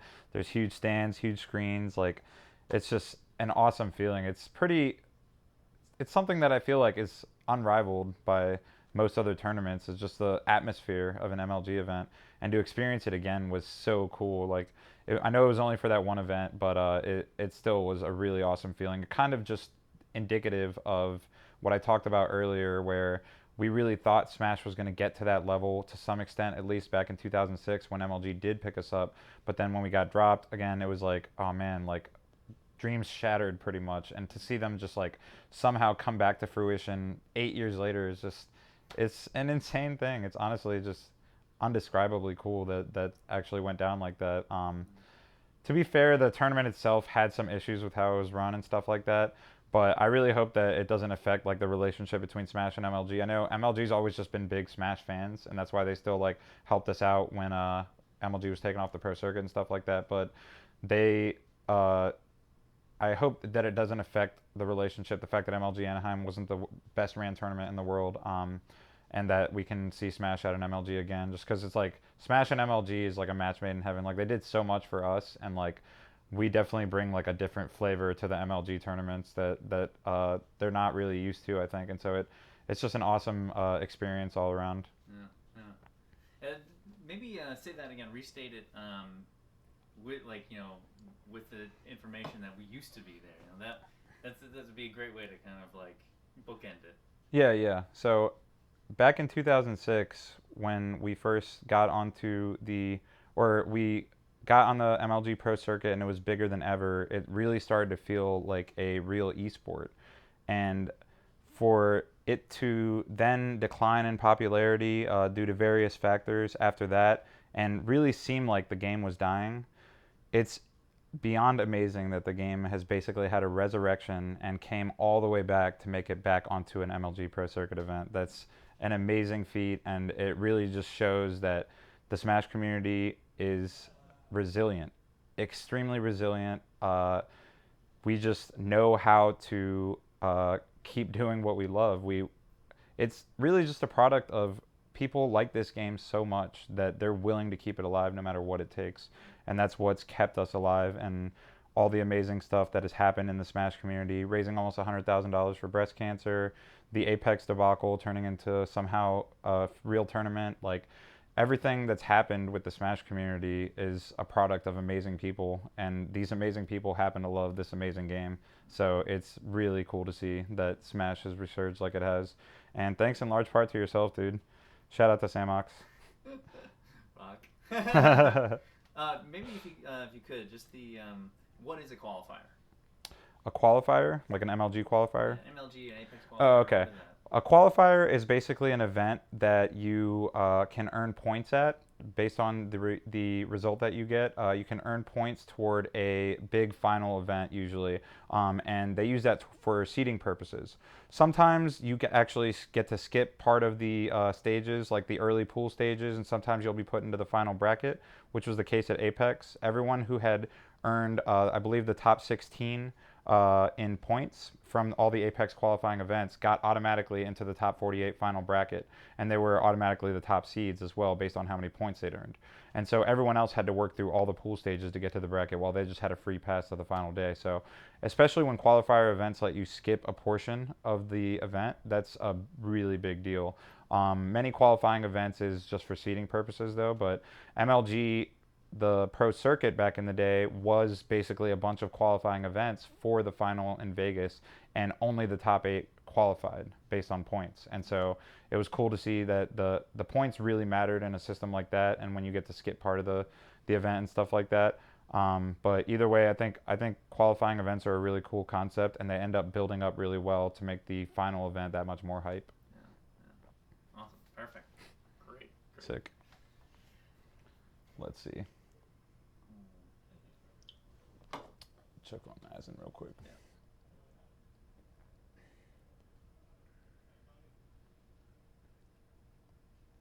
Damn it, Azin. It says he's online.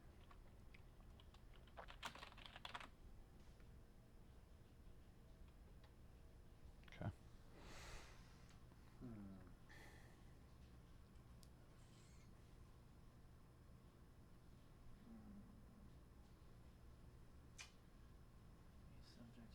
Subject we haven't talked about.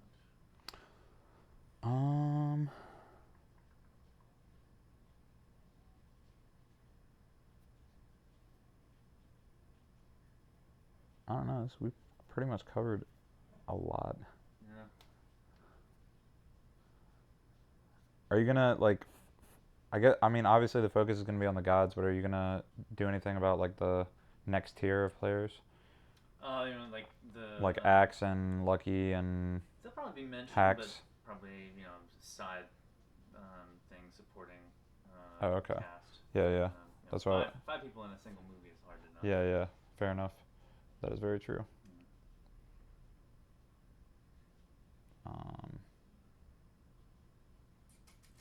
I'm trying to think of if there's any of the gods that I haven't really talked about, but I pretty much talked about them all.